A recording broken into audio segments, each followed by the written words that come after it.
Jet motion they go with here with Baldwin. And Baldwin breaks free.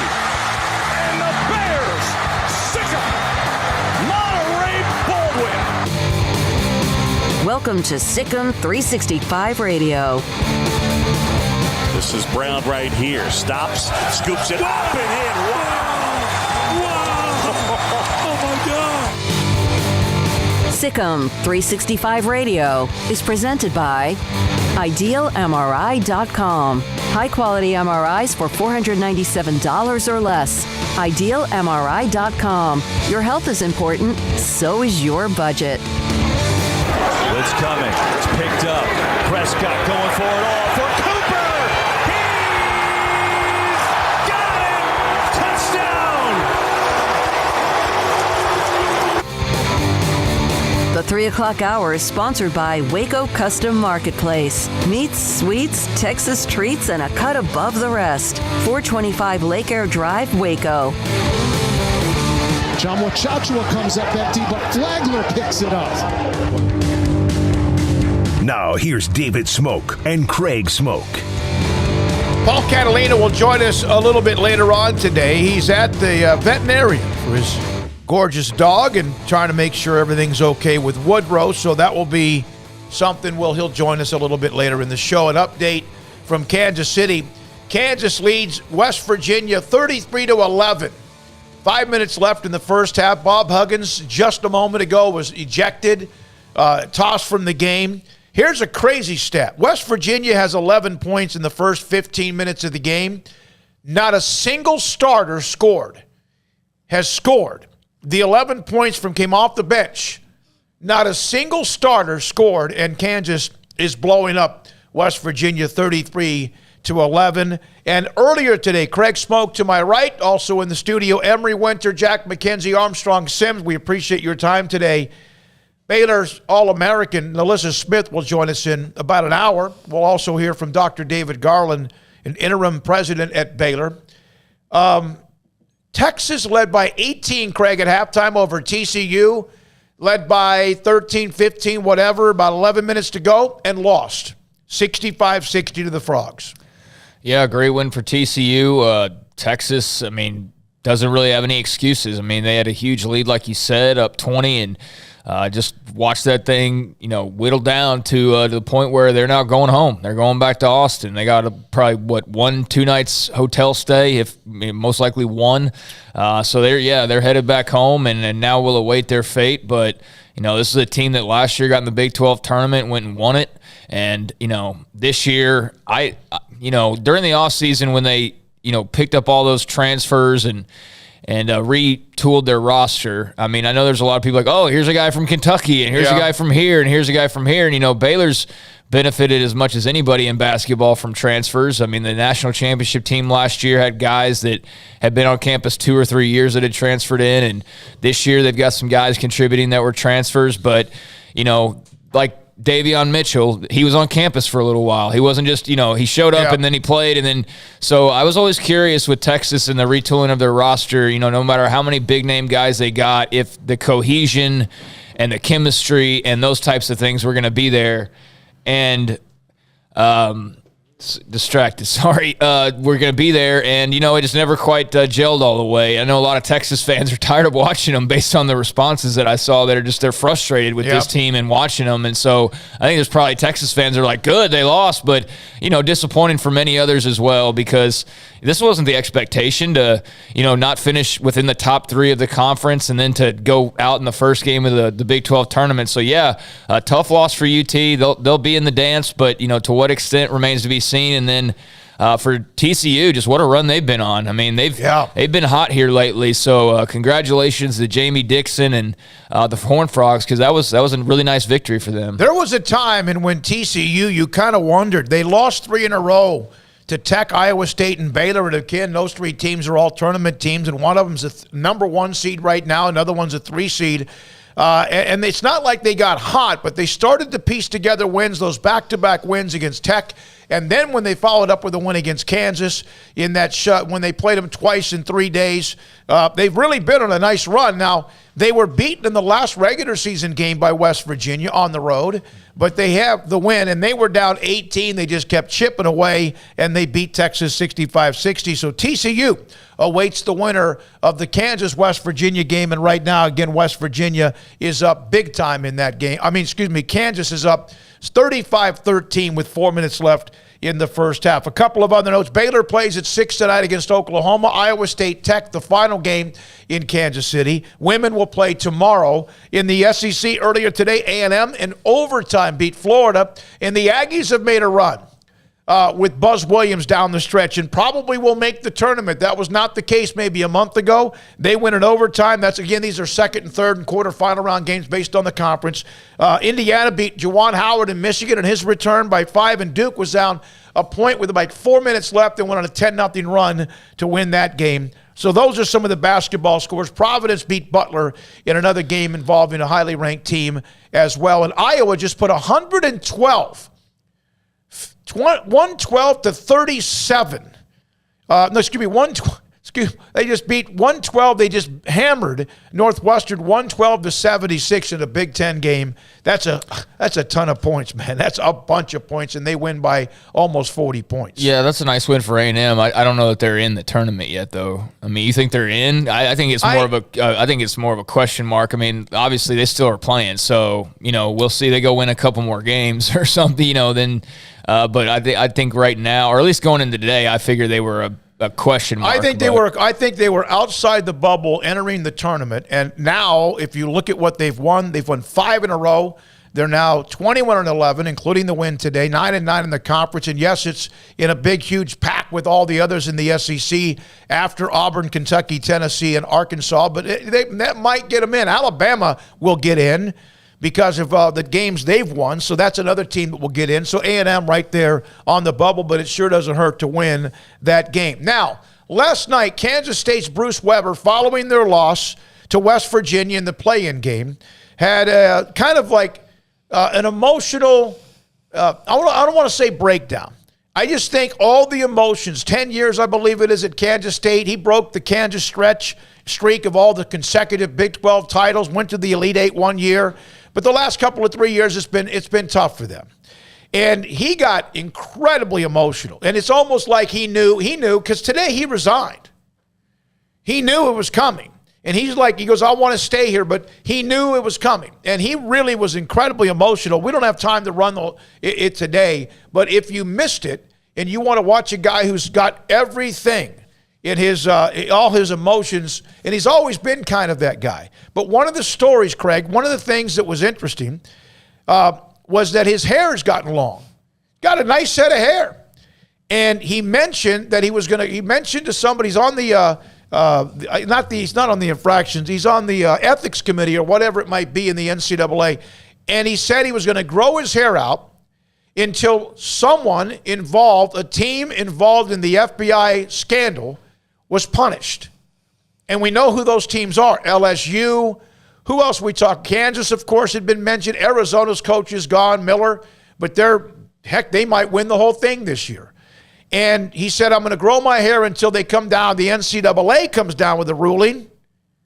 And he goes, now, that's why my hair is so long. He was very upset about that. That's throwing shade, of course, across the street at Kansas as well. And all of the frustrations came to surface. He resigned today at Kansas State. And a couple of local names that might become candidates to take that job once they decide what Kansas State wants to do. Yeah, he said a lot about winning titles the right way, and it's pretty clear in listening to him that he didn't feel like he was always very well supported at K-State. And I know he was, there was some outcry when he was first hired, and then, they were up and down, and look, he was still able to, at Kansas State, a program not known for basketball, win a Big 12 championship. I mean, to have, he went into detail about his first team that won a Big 12 title and how, those aren't your players. And he didn't get as much credit for that. And yet he said that was the tightest group of players that he's ever, coached, at least in Manhattan. And then, they wanted to, won another Big 12 title. And I don't remember what he said the outcry was at that point in time, but it's clear he's battled some people who maybe didn't like him the most or feel like he was the best coach they could have, I suppose. But he did a good job. But I mean, it's clear they are kind of in need of a jolt. I think that program. So it only makes sense. And it was last night. It was very evident. So no surprise today that he officially stepped down. But it was evident last night. That was like his going away speech. Yeah, I mean, basically.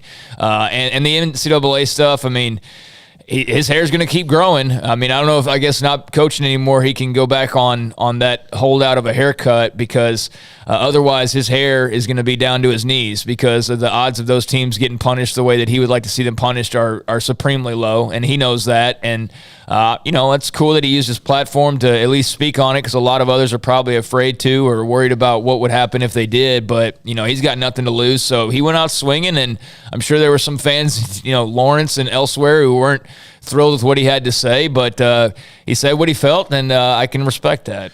He went to the Final Four with Illinois in his second year. He's been to 13 NCAA tournaments with Southern Illinois, the Salukis, twice, then Illinois twice his first 2 years. Including that second year runner-up in the NCAA championship. Went there a few more times, started out with a nice couple of years at Kansas State tournament. Then they had a stretch of nothing. And then again, the Elite Eight back in 17 and 18. But the last 3 years, they are 34 and 58. Kansas State may be known now as what they did with Bill Snyder in football. Now Chris Kleiman's trying to do the same thing. But they used to be a pretty good basketball program. Rolando Blackman and names like that. And so it's tough for Bruce Weber, but he's done as the head coach at Kansas State. And now a story by Brian Hamilton in theathletic.com. A couple of names he brought up as possibilities. Grant McCaslin at North Texas. Jerome Tang, assistant head coach at Baylor. Not surprising that those two guys, any kind of Division I job that would come up, that those two would be involved. There's no question that UTEP wanted Jerome Tang. Did not work out. He ended up remaining with Baylor. And, of course, Scott Drew and Baylor fans are thrilled, in fact, that he remains at Baylor. Yeah, I mean, I know Jerome Tang is pretty due, and Grant McCaslin's definitely a guy who's going to keep climbing and will definitely take over a program like Kansas State sooner rather than later. I hate the idea of Jerome Tang being in the Big 12. Just selfishly, I hate that idea that he would have to go up against Scott Drew at least a couple of times a year. And, that's just, again, selfishly. I want him to have an opportunity. I just wish he would be outside the Big 12, not out of fear or anything, but just, it's a little bit awkward given the close ties. But, hey, we'll see that in football this year with Texas Tech. And, he's deserving. And McCaslin as well. So, yeah, if they picked either one of those two guys, that would be a great hire. I'm sure they'll be a bit more thorough and have some other names in mind. But those are two great starting points for sure. One of the notes is we'll go to the chat room as well. And the number, we're open this first hour, 254-339-1122. Your thoughts? Baseball has come up with an agreement, a tentative agreement. It looks like they're going to be able to get in most of the season, like I said yesterday, and I really mean this. And even now, just let me know when they start to play games that matter. But they have come up with a tentative agreement. There was a sticking point for a while, the international draft. They've apparently been able to get through that as well. And then on the chat room today, from the very top, Daniel, good afternoon. It's game day. Usually means it's a good day, but I found out today my mom, oh, Lord, Daniel, diagnosed with breast cancer. Treatable at least. She'll be okay. Daniel, our thoughts and prayers are with your mother as well. Also, B.R. James, Bruce Weber is out. We knew that. Thank you. Marcus, Texas fans not happy with their season. Seems like just another season, any season. And then also B.R. James, Weber did have a resignation speech this morning. Bob Huggins and Frank Martin, yes. Both of them. Huggins was there for like a year, then went to where he is now at West Virginia. Frank Martin went to South Carolina and did a good job there early on.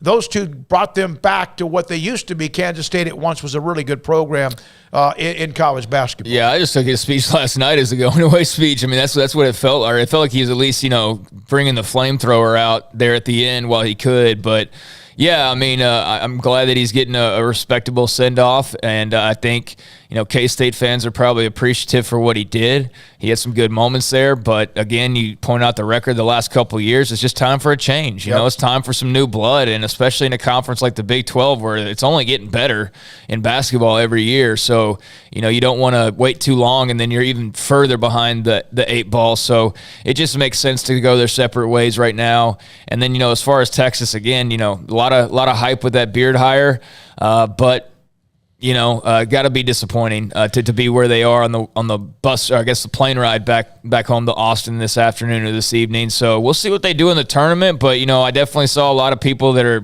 predicting a first round or a very early exit for them based on the way they're playing right now. We'll see how that goes. I'm definitely not expecting them to turn their fortunes dramatically to where we're all praising Beard here in a couple weeks because they've somehow made a run. I mean, that's possible, I suppose, but I don't think many people are expecting that. Well, people have been expecting that. And in fact, I had a guy earlier today tell me, I was walking out of the gym, he said, hey, Texas is going to make a run starting today. And I was like, well, if they do, that's what they're supposed to do. They had the number 1, 4, and 5 ranked transfer, 16th ranked transfer, 24th and 31st ranked transfer. And it was a bunch. And Jeff Goodman, he admitted it. Big-time national rider, the stadium. He said that he had Texas like the 2nd or 3rd ranked team in the country. They have not performed at that level. They did beat Kansas, but they have been a disappointment, and they lost tonight or today after an 18-point lead at halftime. I don't know. We'll see what happens. The tournament could be a different entity. Armstrong, 254-339-1122. Before we go to our first call, at 4 o'clock today, Max Olson, college football. Nalissa Smith will join us live from Kansas City, All-American at Baylor. Craig's off the radar, then Dr. David Garland, our continuing series of the search for what became Mack Rhoades, AD at Baylor. And then also Paul's top 5. He'll be here a little bit later on for the show. All right, who do we have, Armstrong? Looks like we have Ethan. Ethan, good afternoon with Craig and David on Sikkim 365 Radio. Smokey. How you doing? Good, Smokey. Good afternoon. How are you doing? We're both doing great. Thank you. Oh, man. Hey, I want to ask you guys about what you think is Baylor's biggest threat into this Big 12 tournament. Because as you can see, today, TCU coming back to beat Texas.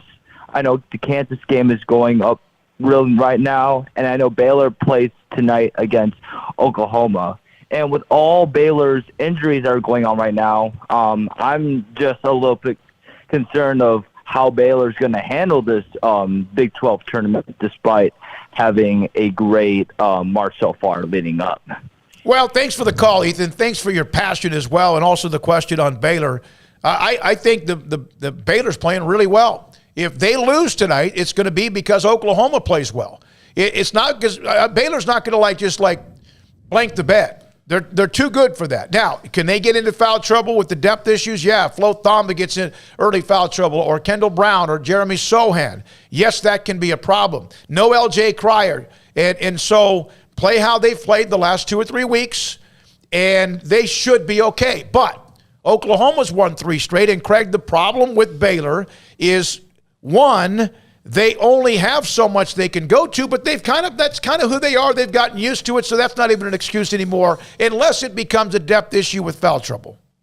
I mean, yeah, that's where it could come into play. Is foul trouble is one area. I'm not really worried about the Oklahoma game. I mean, I know Oklahoma could jump up and beat them, but that's not what I'm expecting. I expect them to win tonight, and then after that, it's going to come down to just availability, and it's going to come down to staying out of foul trouble, and it's come down to just playing their game. I know it's not some scientific answer or anything, but I just have a lot of faith in this team that they're going to fight, and they're going to be in every game that they play in, so long as they just do what they've been doing. I mean, really, the run that they've been on has been incredible here as of late to put themselves in the position they put themselves into. Don't change what you're doing. I mean, they've been able to navigate the Flo Thamba loss pretty well. Seen Kendall Brown get better. You've seen James Akinjo continue to do his thing, and you've seen, all the different options that they have at their disposal. So even though they've had some injuries, they're still a very talented team. They're still a very talented team, just a little bit lighter on numbers. But I like their chances. I'm not expecting them to win the Big 12 tournament, and not for really any real reason other than just it's a tough thing to do. They've never done it before. I think this team is capable of it, but I'm not necessarily expecting it. Texas Tech obviously gives them massive problems, as we've seen in their 2 meetings this year. Kansas is a tough matchup as well, but I'm expecting them to win a couple games in this tournament and then see where they land after that. But nothing in particular of like they need to rebound better, or I don't have anything like that. I just think they just need to play their best, and if they play their best, they're going to be able to beat most any team. Hit shots, play defense, and again, just need to be careful when it comes to free throws. Trouble. That'll be one. Make your free throws. All right, Armstrong, who do we have? We have Coleman from Memphis. Coleman in Memphis, where Penny Hardaway and company trying to, kind of make sure that thing it ends okay this year. How you doing, Coleman? What's up? Yeah, a long time no talk. Memphis, of course, it looked bad, but we have a real shot to win the AAC, and Jalen Duren and the rest of the crew is doing well. But as for Texas today, sheesh. They're trying to pull a Texas football this year. It has not been a fun year. I still think Texas football will be okay. But also, something to keep in mind is I saw where Chris Beard is either 1-4 or 1-5 in the Big 12 tournament.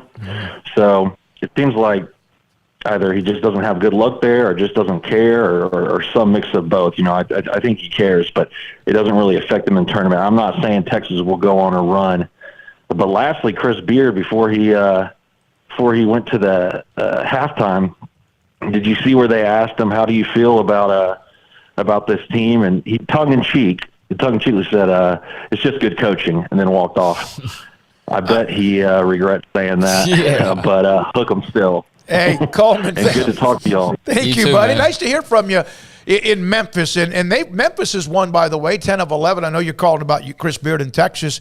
Yeah, I didn't know his record was like that in the Big 12 tournament. I believe 1-5 was the number I saw, yeah. One thing I do know about coaches who struggle in postseason or conference tournaments, and then they say, well, we're going to be in the tournament.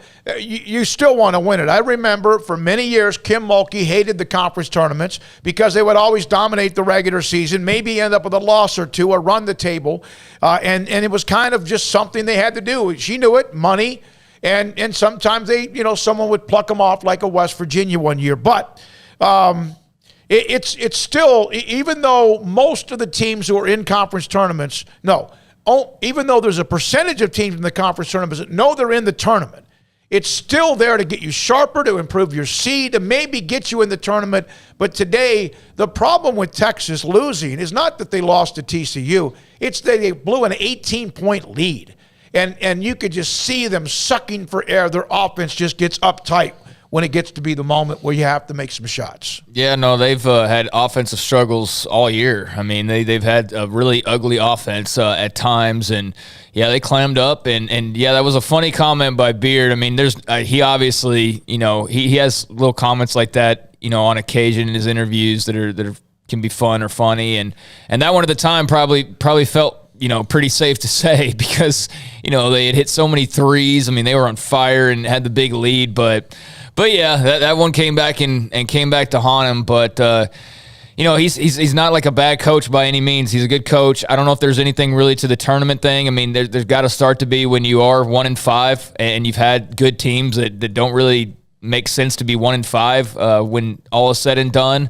So I don't know what that is. I don't know if that's something that he it's the preparation leading into it. It's the focus or lack thereof. Maybe is it too much focus on what happens after the tournament? Is it overconfidence because of the opponent you played, which is kind of hard to imagine because Jamie Dixon's a good coach and they're scouting TCU and they see what TCU's been doing. Like they know that's not any easy win by any means. So I don't know. I don't know what you pin it on because it's not like the whole factor in how you determine, what kind of a coach or how good of a coach he is, but it is kind of a glaring, hole in the in the armor of like what is the deal when they get to a conference tournament and he's only been able to win one game over the course of. If you don't score a lot, if you're not a team that flows offensively, you get into a tournament, things get even more. I was mentioning this to the young guys earlier today. Gene Cady, who Bruce Weber brought up, who was at Purdue, Western Kentucky at Purdue. Purdue year after year after year seemed to underachieve in the tournament. They played kind of like you see some of these low-scoring games now, and then when you got in the tournament, you miss a couple of shots, and the next thing you know, it's hard to score, and you get uptight. And I think maybe that, listen, he did have a team that went to the championship game and was seconds away from winning it, but they didn't. But in most cases, we've seen them this year where they have struggled in stretches scoring, and that's – I don't know if that's because they haven't been able to get everyone the chemistry, but, hey, they knew that when they grabbed all those transfers. They have too many players on that team that shouldn't go 8 to 10 minutes without scoring at least, 5 or 6 points or so. And they've had some bad droughts this year, no question. Yeah, and they've got really talented players, but it doesn't feel like it ever really meshed the whole way, which was one of the risks that it's like we were talking about earlier. Is one of the things that when there were celebrations over, we got this guy out of the portal and that guy out of the portal and this guy out of the portal. You're saying this a little while ago. It doesn't translate to like they're all just at their best and they automatically come together and they play like the way you expect. You got to have some cohesion. You got to have some chemistry. You got to have all that, and I don't know that they got that. It just felt a little bit disjointed. It almost felt like he got a bunch of players in the transfer portal and stuck them together, and then that's kind of what it felt like, which was the risk that you ran. Yeah, and some of that sometimes works, James Akinjo, although there were still some bumps and bruises and others.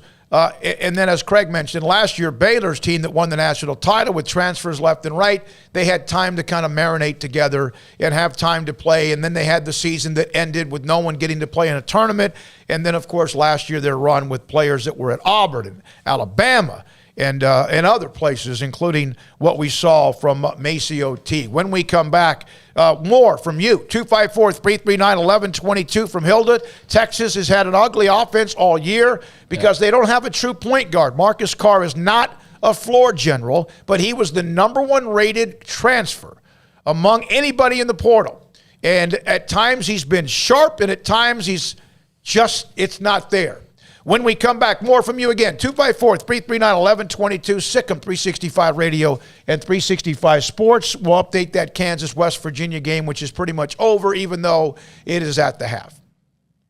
Don's Humidor and Coffee Beans in the Town West Shopping Center off Valley Mills in Waco. 48-foot walk-in humidor loaded with all the great brands of cigars, including Padron and Cohiba, and also Ashton or Macanudo and Arturo Fuente and Rocky Patel. My father, I was on the phone, in fact, with my oldest brother, Robert. He loves to smoke the cigar brand. My father, we were talking about his and what he likes, and they have his cigar. And elite cigars inside their 48-foot walk-in humidor. And on top of that, CBD products, including Vita Dreams. If you take it gummy and you find out kind of which and how much you need, it allows you and helps you fall asleep a little bit easier, more comfortably, peacefully. And, oh, by the way, at the end of the day, next morning, the alarm goes off. You're not like, oh, my God, I wish I had another 30 or 45 minutes of sleep, because you got that, because you fall asleep at much easier. And on top of that, they have fresh coffee beans as well, and they will grind them for you if you want, with numerous flavors and aroma. It's Don's Humidor and Coffee Beans. Tell Carol, Ashley, and also Cheyenne Smokey sent you in the Town West Shopping Center off Valley Mills in Waco. Baylor University is where lights shine bright. So, let there be light. Let there be roommates and teammates, scholarship and championships. Let there be fresh starts and new traditions, fast friendships and lasting impacts. Let there be laughter. Let there be joy. Let there be light. Baylor University, where lights shine bright.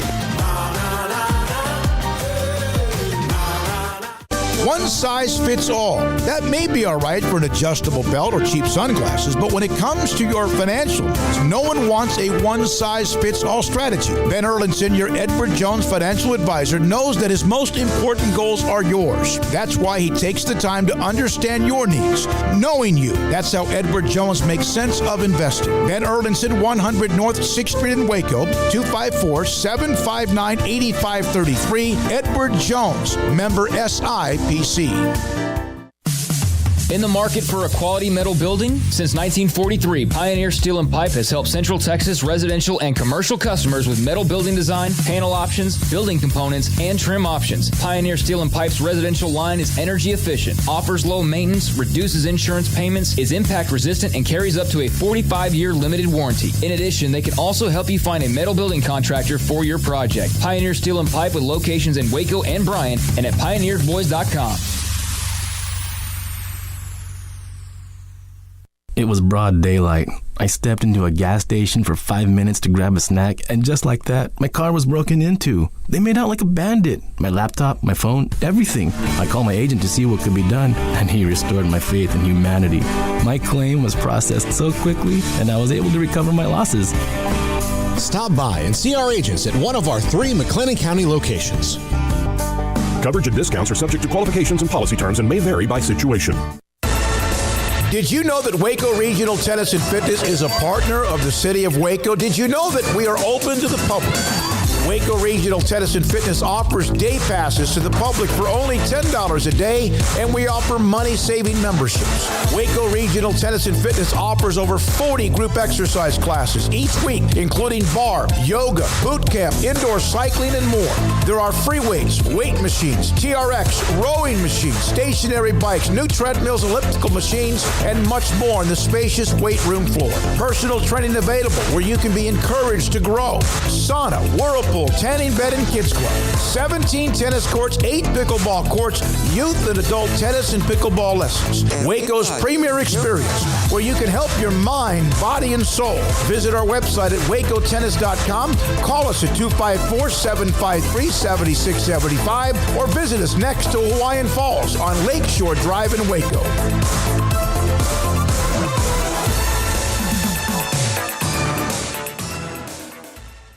Cars priced right both day and night at Richard Carr in Texas. Trucks built for you, red, white, and blue at Richard Carr in Texas. Cars that zoom with lots of room at Richard Carr in Texas. Count on us, a dealer to trust at Richard Carr in Waco, Texas. Welcome back to Sikkim 365 Radio.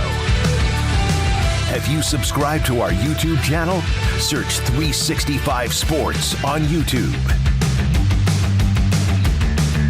254-339-1122. Ethan and Coleman started us off with the phone calls today, and we appreciate both. And I appreciate Coleman from Memphis on UT and being honest, truth serum about Texas, and also the note about the record that Chris Beard in the Big 12 tournament. I did not know that when he was at Texas Tech. Who mentioned Marcus Carr? I did. No, when there's somebody on the text line that mentioned Marcus Carr? Yeah, Hilda did. Hilda, yeah. No, that was a great point on Carr. That is definitely one of the major issues for this Texas basketball team. And, you know, I happened to go during the break and just Google his name to see what was kind of being said. And if I was Marcus Carr, I wouldn't check Twitter today. I'll say that. I would not go vanity searching. You know, nothing like out of line that I've seen. I haven't dug very far, but definitely a lot of very frustrated Texas fans, you know, in regards to his play. And more than a few they're hoping that he doesn't have too many games left in the burnt orange. So, yeah, I think that's a sentiment that's probably felt across most of the fan base. You know, one of the things that we do, and I used to complain about Martinez, and then I realized I did not know that the last 4 or 5 games he was playing with, like, a broken jaw. Sometimes we don't know. Now, I'm not saying anything that Marcus Carr is not 100%. I've watched him play. I've seen him at times be spurts offensively where you better slow him down. And then I've also seen him where he does seem to be a little bit overwhelmed. And I'm surprised by that because he was so highly thought of coming out of Minnesota. I don't know if anyone else saw this, and if you did, let me know. Call us, or even they were playing Baylor, and I believe it was the game in Waco, and there was a timeout, and Baylor had started. Remember that's the game when Jonathan Chamachachua went out, and Baylor made this run, and there was a timeout, and I saw Marcus Carr, and his hand was like, I can't be the only one that saw that. It was like he was that moment, and it might have just been nervous energy. It might have been him. Maybe his hand was like felt numb. But I saw that. I was like, man, that's a weird deal. I should have brought it up the day after that game. Yeah, but, I don't recall any of that. Yeah, I mean, his hand was like almost as if it was like shaking uncontrollably. And I don't know. I'm not saying he was nervous or the moment was too big, but it was just kind of weird. And I look at him, I watch him play. He seems to play hard. He seems to play, I'm not. But if you're a UT fan, yeah, you're frustrated. He had 7 points, and you also blew an 18-point lead, and he's the guy that runs the offense. Yeah, and sometimes too often feels that he's the guy that runs the offense. It's got to go through him. But I mean, look, the Texas has got some games left, or at least a game left. We'll see how it goes for them. Part of the deal with postseason tournaments, there's going to be upsets. So congratulations to TCU. I mean, that's the team that won the game. Texas can go back to the drawing board. They've got a few extra days to regroup, and I know a lot of people will be betting on them being an early exit. I'm sure there will be others that feel like, no, this is just the right time to predict them to go on some type of run. I mean, to each their own. But good job by TCU, and disappointing for UT. But hey, there's still a game at least left to be played. One thing I'll say about Marcus Carr, and he was not good today. 3 of 13 from the field, 1 of 6 threes. Had a couple of assists and a steal. Scored 7 points. He fouled out of the game. Andrew Jones, remember, he, of course, has gone through the story where he came back from having, I want to make sure I get this right, it was leukemia. And he was obviously ill. And he was 2 for 7 from the field, 1 of 6 shooting threes, and had a couple of assists, and he scored 5 points. But Marcus Carr will be the lightning rod of and they both played 30-plus minutes. So maybe the hype of him leads to people being as critical as they are, and maybe he just wasn't good today. And that's part of playing big-time sports as well. The number, 254-339-1122, 254-339-1122. All right, so this is March Madness. And there are buzzer beaters that happen during the season, non-conference games in early November, some of these tournaments where you play in the Bahamas or Hawaii or Alaska or all these places where these tournaments. But there's just something about buzzer beaters now, conference tournaments. Here's a game it was Virginia Tech and Clemson.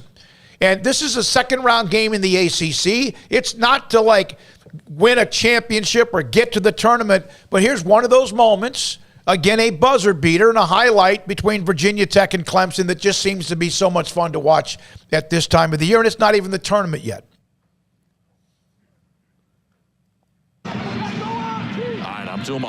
Actually, this is North Colorado, Montana State. Half court, now from the logo, shots up. Shot's good! Shot is good! Are you kidding me? At the buzzer! Are you kidding? He made it from the logo! From the logo!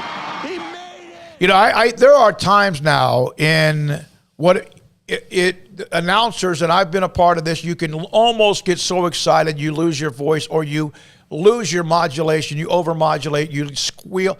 That guy did a hell of a job with that call. He was excited, his voice was raised, but he did a hell of a job with that call. And that was, again, a buzzer beater in a conference tournament. Now, here's Virginia Tech. Sorry about that, Armstrong. That was here's Virginia Tech and Clemson in a similar story as well in the ACC tournament. 3 seconds. Maddox wants to take the three. He drops it at the buzzer. Virginia Tech at the buzzer. 76-75. All right, so there's another one. Now, Virginia Tech has a chance. The ACC won't get too many in, but they have a chance. Clemson's done. They're not going to get in the tournament. That was the only way, is to win the ACC, which they won't now, and that's what makes it so much fun during this time of the year. What's more exciting? Conference tournaments that allow guys to get into the tournament, or the first round of the NCAA tournament where Cinderella can beat a number 1, 2, or 3 seed? It seems like that would be the choice for most people.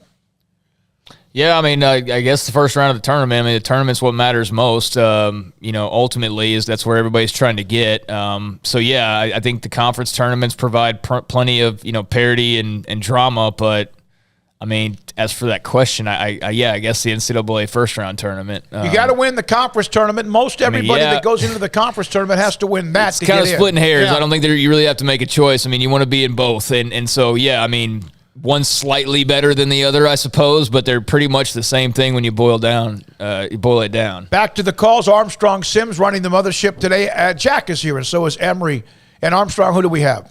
We have Matt in D.C. Matt in D.C. Always great to hear from you, Matt. Thanks for your time on Sikkim 365 Radio. Hey, thanks for taking my call. Yeah, I got to go with Cinderella in the tournament. I mean, that Virginia Tech game was amazing. I couldn't believe, they pulled that out the end, and the madness has already begun. Too bad for old Syracuse couldn't, take down Duke, but we know that the ACC refs are going to ensure that Coach K wins this tournament, thing with Kansas. But anyway, back to the whole problem with Texas, and I think we can all agree as Baylor fans, we've seen it. The 5 stars and the recruits don't really matter. What matters is your fit to your scheme.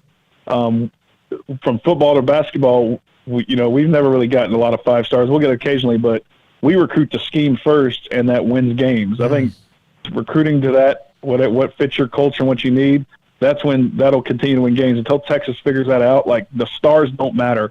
I mean, they can in the end. Like, Alabama gets the guys that fit in. They're all 5 stars. But until Texas figures out that, stop worrying about the recruiting rankings and start getting guys, get the 3 stars and 4 stars, that's what matters.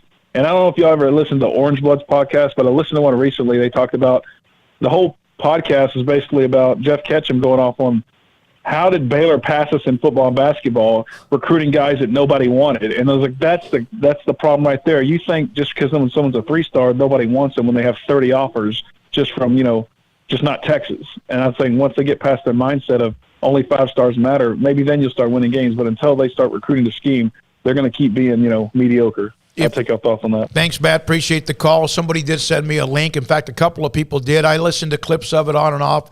Not a lot of it, because that's also there's been a lot of venom from that site about many things Baylor, and almost like they're annoying. But they admit it. That's good. And they need to. Baylor's better than them across the board in the 3 major sports. Now, not in baseball. We don't know that yet. Texas was beaten last night, but they're the number 1 team in the country and really good. But, yeah, that there's a lot of – and when he took the job, Chris Beard, and they started getting these transfers, you saw the hype begin again. It's just like in football. And I agree. You said it. They had a top 5 preseason ranking, because of Jeff Goodman had them 2 or 3. Yeah. And so there's no question when it comes to stars, when it comes to rating services, when it comes to hype, the logo, it's at the top. It's among the top 3 to 4 most overhyped, overmodulated. It's got this great tradition, but what have you done for me lately? Yeah, I mean, it's definitely a part of the problem there, as much as they've identified it, and that for a long time was the issue, was not maybe looking in the mirror and realizing that was as much of a problem as anything else, and it wasn't, Charlie Strong, or it wasn't this guy or that guy, one individual or one position player, away from turning it all around. No, it's more of a systemic kind of a cultural thing, and I don't think they've rooted that out quite yet. I think they're potentially sitting there with a group of coaches that can do that, but yeah, it's been disappointing. The women are playing better, but they're not. They didn't win the Big 12 this year, and yet Kim Mulkey is no longer in the conference, and you would think that would be the year for Vic Schaefer to jump up and maybe win it. And then football this year being so wide open, and to have such a disappointing season, and men's basketball to have that hype, and then now you're one and done in the Big 12 tournament. Didn't even really sniff the race for the title there at the end. So yeah, there's there's a lot of talent, but like you said, and like a lot of people have said, there's got to be that chemistry factor as well. It's not as simple as just going and signing stars and then you throw them out there and they win games automatically. We've seen that with pro sports teams who try to put together their big threes or their all-star rosters, and then they don't win a Super Bowl or they don't win the NBA Finals, and it's a massive disappointment because there's got to be more to it than just the players and the names on a roster. So if they can ever find that, they'd be pretty incredible and maybe an unstoppable juggernaut in just about everything, but that is a piece that's missing right now for some reason. One of the other pieces that's missing is what do you do once they get on campus? If they are 4 and 5 stars, and most of the teams, Alabama, Georgia, Clemson, have been winning with those type of players. But there's always those Army ants that become better than even the highest rated players. Yeah, there's elite players that those schools get as well, and what Oklahoma gets and what Texas has gotten. What Baylor has done, really for now over a decade, is they've been able to take whatever the stars are, whatever the ratings are, whoever might be recruiting somebody, and find a way once they get them on campus to make them bigger, better, faster, stronger, and I mean by coaching their asses off. And with also how they do their strength and conditioning and what they do with their mind. And now Kim Mulkey was getting elite players, no question. But you still had others that were becoming better when they got here. And then she didn't win all of them. She didn't win. She won a lot, but she did win the 3 national titles. The first one was, there were some stars on that one. The football team's been rebuilt 3 times in different ways, different styles. And you're not going to see them. What was it? K.D. Cannon, Jarrett Stidham, maybe a handful of guys who have been the elite 5-star type talent, if even that. There's just not a lot of it. They're not going to ever get a lot of it. That's why it's amazing what they've done for the last 10, 12 years or so. And what Scott Drew did, he went after those big names. Isaiah Austin, Perry Jones III, and those guys were big-time players. Kendall Brown and Jeremy Sochan, big-time players. But it's a different culture and a fit now of who you have. And if you can get Jeremy Sochan and Kendall Brown, if you can get them every year, you want them. Now the question is, do they fit with what you do as well? All right, 254-339-1122 on the text line from Steve. Future Big 12 Cincinnati won their opening AAC game. Actually a good win for them. The program's in the midst of a major rebuild, not something Bearcat fans are accustomed to with Huggins and Cronin. They were both successful. Wes Miller will get them back to the expectations of what is Cincinnati basketball. And then he added this: I'll take Dave Aranda and Luke Fickell recruits against Texas every single time. At least you've seen what they've done with Dave Aranda last year and Luke Fickell, what he's been building with the Bearcats as well. Yeah, I mean, I think that most teams would probably take the recruits that Texas gets. And, then you take the coaching that they get after that, is the way that I would put that. You definitely still probably take their recruits. They are, always going to be higher rated, pretty much, that's a foregone conclusion every single year.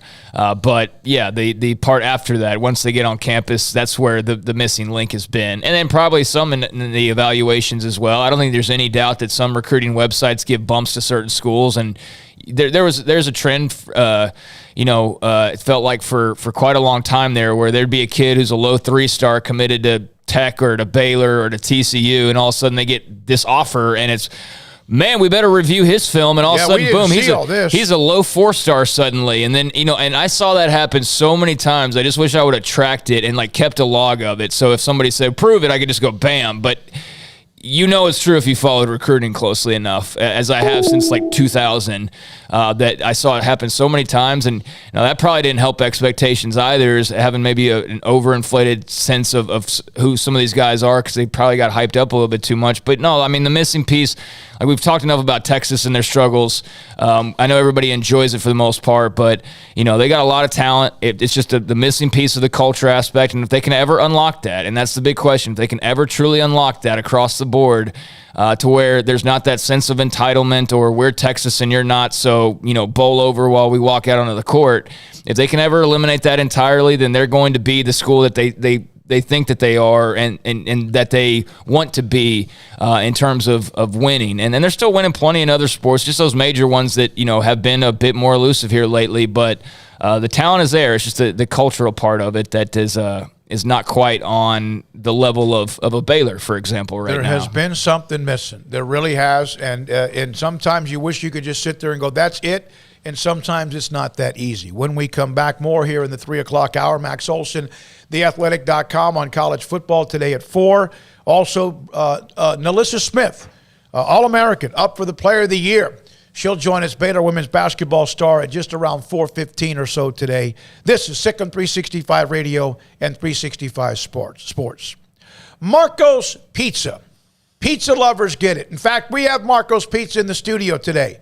I called the store in Belmead, 2 pizzas. One is the all-meat, thin crust, and they always do the Chicago cut, the squares. The other one is that pepperoni magnifico, thin crust, and they do, again, the squares. And on top of that, because Jack likes something other than pizza, we got him some barbecue wings as well. And that's the great thing about these pizza places, Marco's Pizza, Belmead, China Spring, Woodway, Robinson, and a new one coming soon in Hewitt. It's pizza, but also salads and sandwiches. Yes, they have soft drinks as well, and also wings.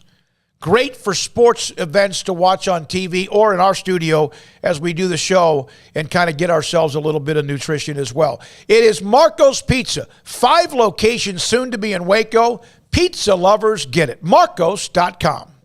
1, 2. I'm in love with a man named Rudy. I'm okay with that. He knows exactly what I want. He keeps me coming back. Cooks breakfast, lunch, and dinner for me. Does the dishes too. I'm in love with a man named Rudy. Last name Barbecue. It sure is easy to fall in love with Rudy's tasty oak smoked barbecue. Next in line. Boots add protection. Good boots help you climb better and move forward faster. And when your son or daughter steps into the boots of a U.S. Army officer, they also learn how to lead. In these boots, they'll gain more confidence with expert training in one of more than 150 occupational specialties. In these boots, they'll stand a little taller and lead a team with diverse backgrounds and areas of expertise to successfully accomplish whatever challenge comes next. In these boots, they'll earn respect with valuable experience from day one that will give them solid footing for success into the future. Highly qualified candidates who earn a spot on our team can receive comprehensive health care coverage, college tuition assistance, and a bonus of up to $40,000. See all the things your son or daughter can achieve in our boots at GoArmy.com. U.S. Army Waco Recruiting Company, 254-598-8131 or 254-776-1543.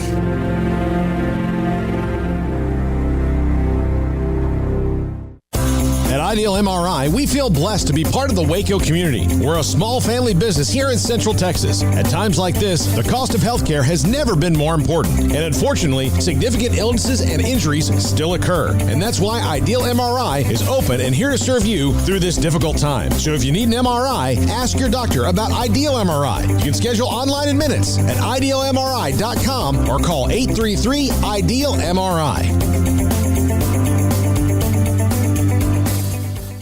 From the first workout to the last practice, sports is an incredible challenge.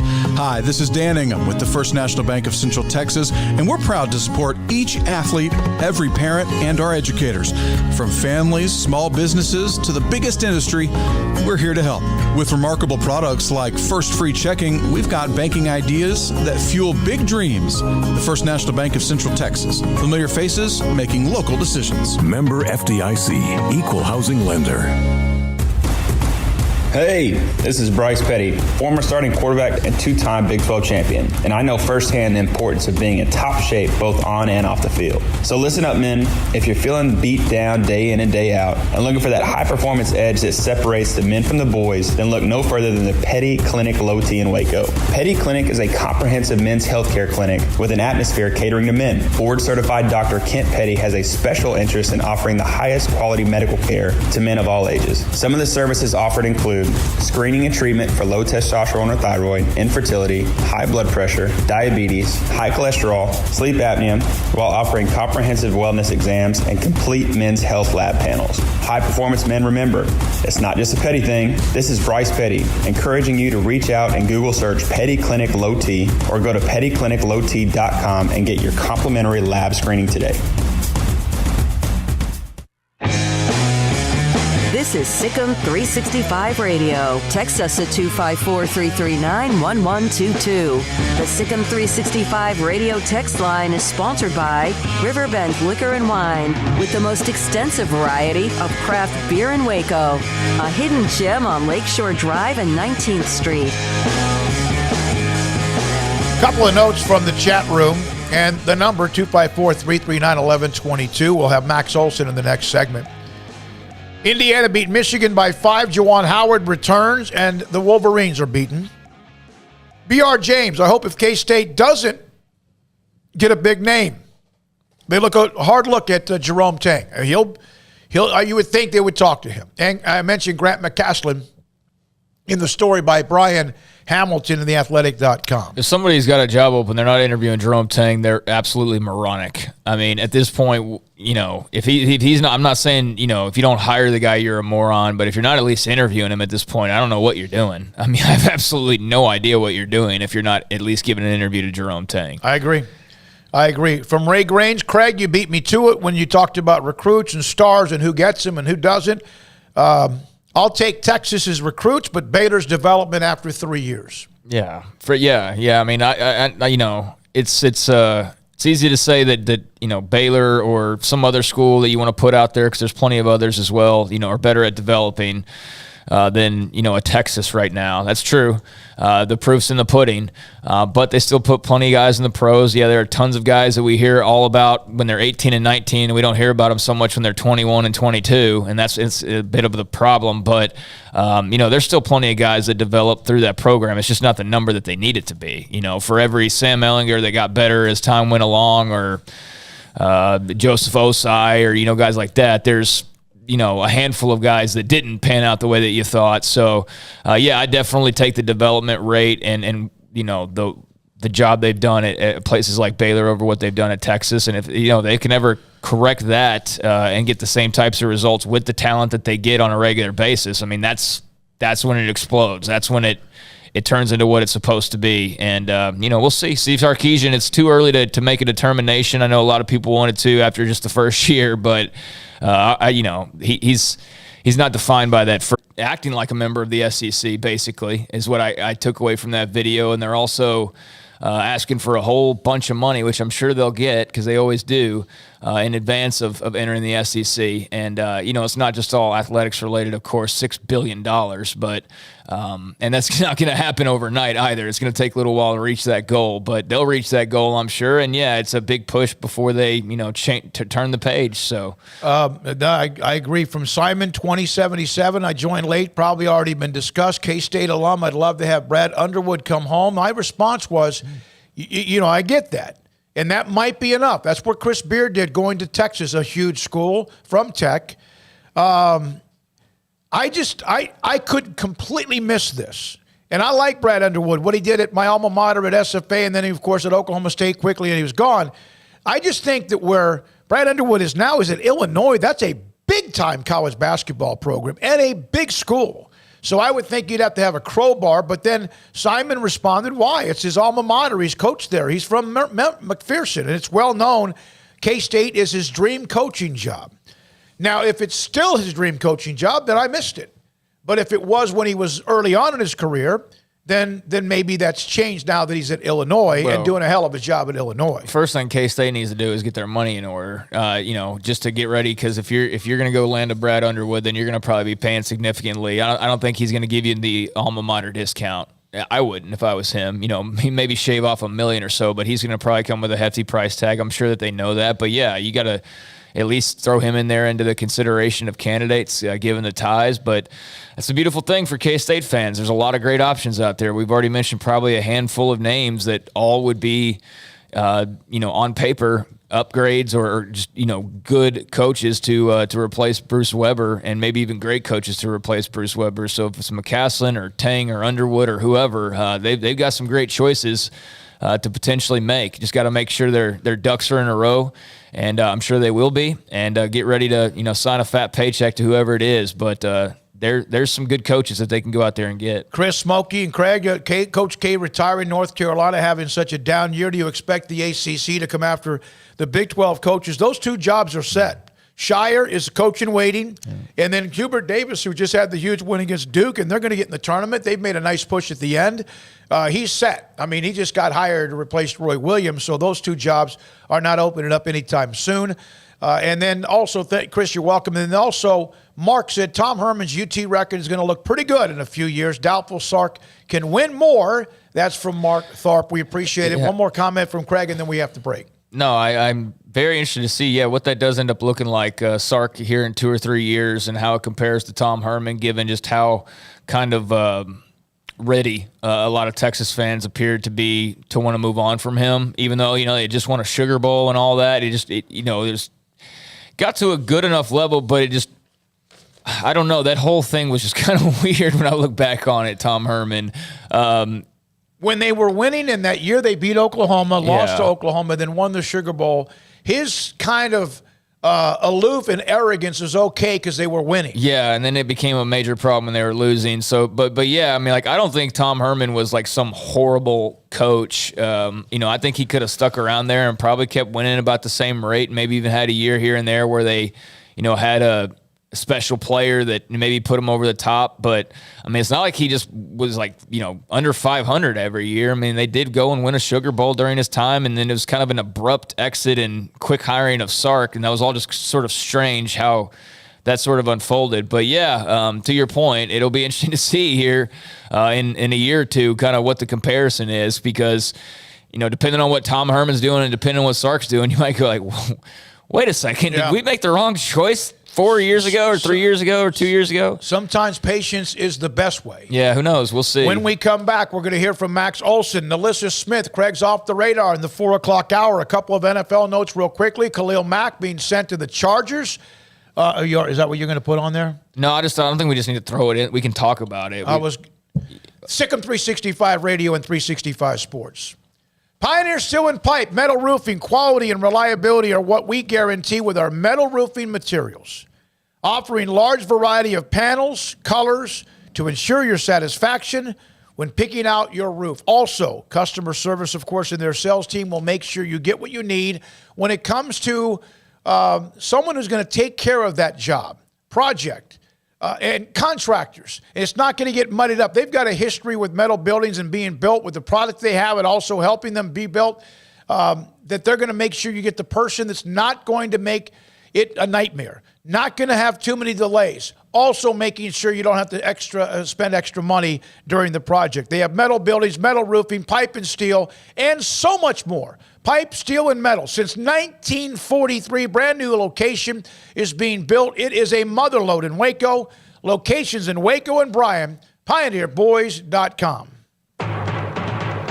At Allen Samuels, come see the Wagoneer Series 2 and 3 with 2.9% for 72 months, plus $1,500 in bonus cash. For all first responders, get an extra $500. Shop this incredible vehicle that gives you performance, style, perfect for your family, and reliability your family deserves today from Allen Samuels in Waco. Come shop our huge inventory at Allen Samuels in Waco. Come by. Let's be friends. See dealer for details. All offers have credit requirements. Don Humidor, your home with a 48-foot walk-in humidor with the elite cigar brands from around the world, including the #1 cigar of the year, Aging Room Cuatro Nicaragua. Plus, they have the great brands like Macanudo and Artur Fuente, Rocky Patel, Aston, and so much more. CBD, great for sore muscles, aches and pains, sleep, Vita Dreams, and anxiety, mild depression, general health and wellness. Their staff very knowledgeable on the subject. If anyone is curious about CBD, ask Carol and Ashley. Don Humidor in the Townwest Shopping Center off Valley Mills in Waco. You know what would make this moment better? Pizza. Dough made from scratch and an Italian family sauce recipe pizza. 3 fresh signature cheeses making a melty blanket of perfection pizza. Like loads of premium toppings like crispy Old World pepperoni, savory Italian sausage, and fresh sliced veggies pizza. That's Marco's Pizza. Visit marcos.com and make any moment better. And with 4 locations in Waco, Belmead, China Spring, Woodway, and soon to open in Robinson. Marco's. Pizza lovers get it.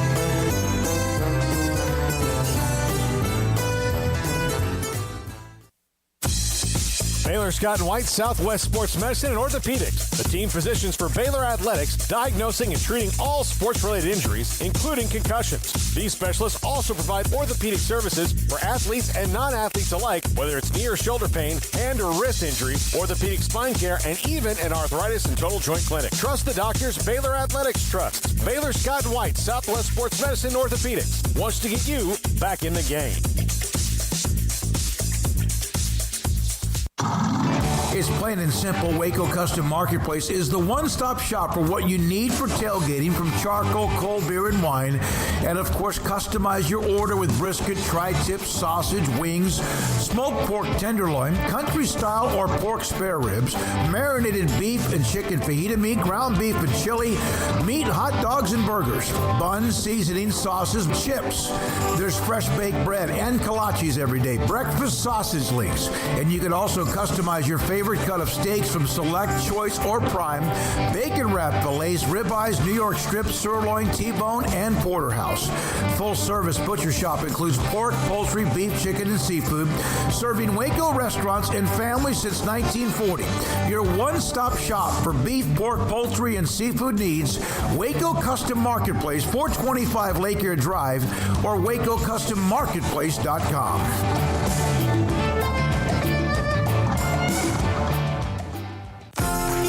Automatic Chef Canteen is a full-service micro-market vending and office coffee provider with state-of-the-art vending equipment, a wide variety of products, and offering custom-fitted micro-market vending office coffee solutions for your employee break room. You want a full break room solution and a workplace oasis? Well, Automatic Chef Canteen, locally owned and operated for over 50 years in Central Texas, also includes in-house mechanics on call 24/7 for fast, reliable service and maintenance. Automatic Chef Canteen, 6900 Imperial Drive in Waco, or online at automaticchefcanteen.com.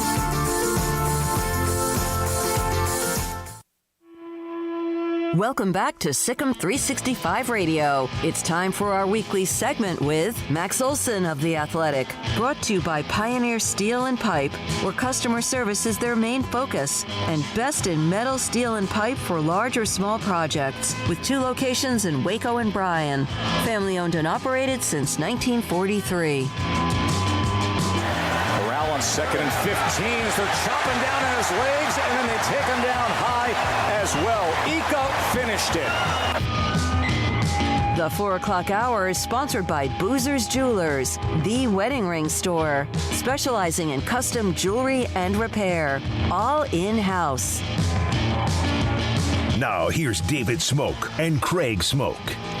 Sikkim 365 Radio, 365 Sports. We take you up until 6 o'clock. Baylor All-American Player of the Year, Nalissa Smith, will join us in about 10 or 12 minutes. We're joined by Max Olson, theathletic.com. Max, thanks for your time with Craig and me as well.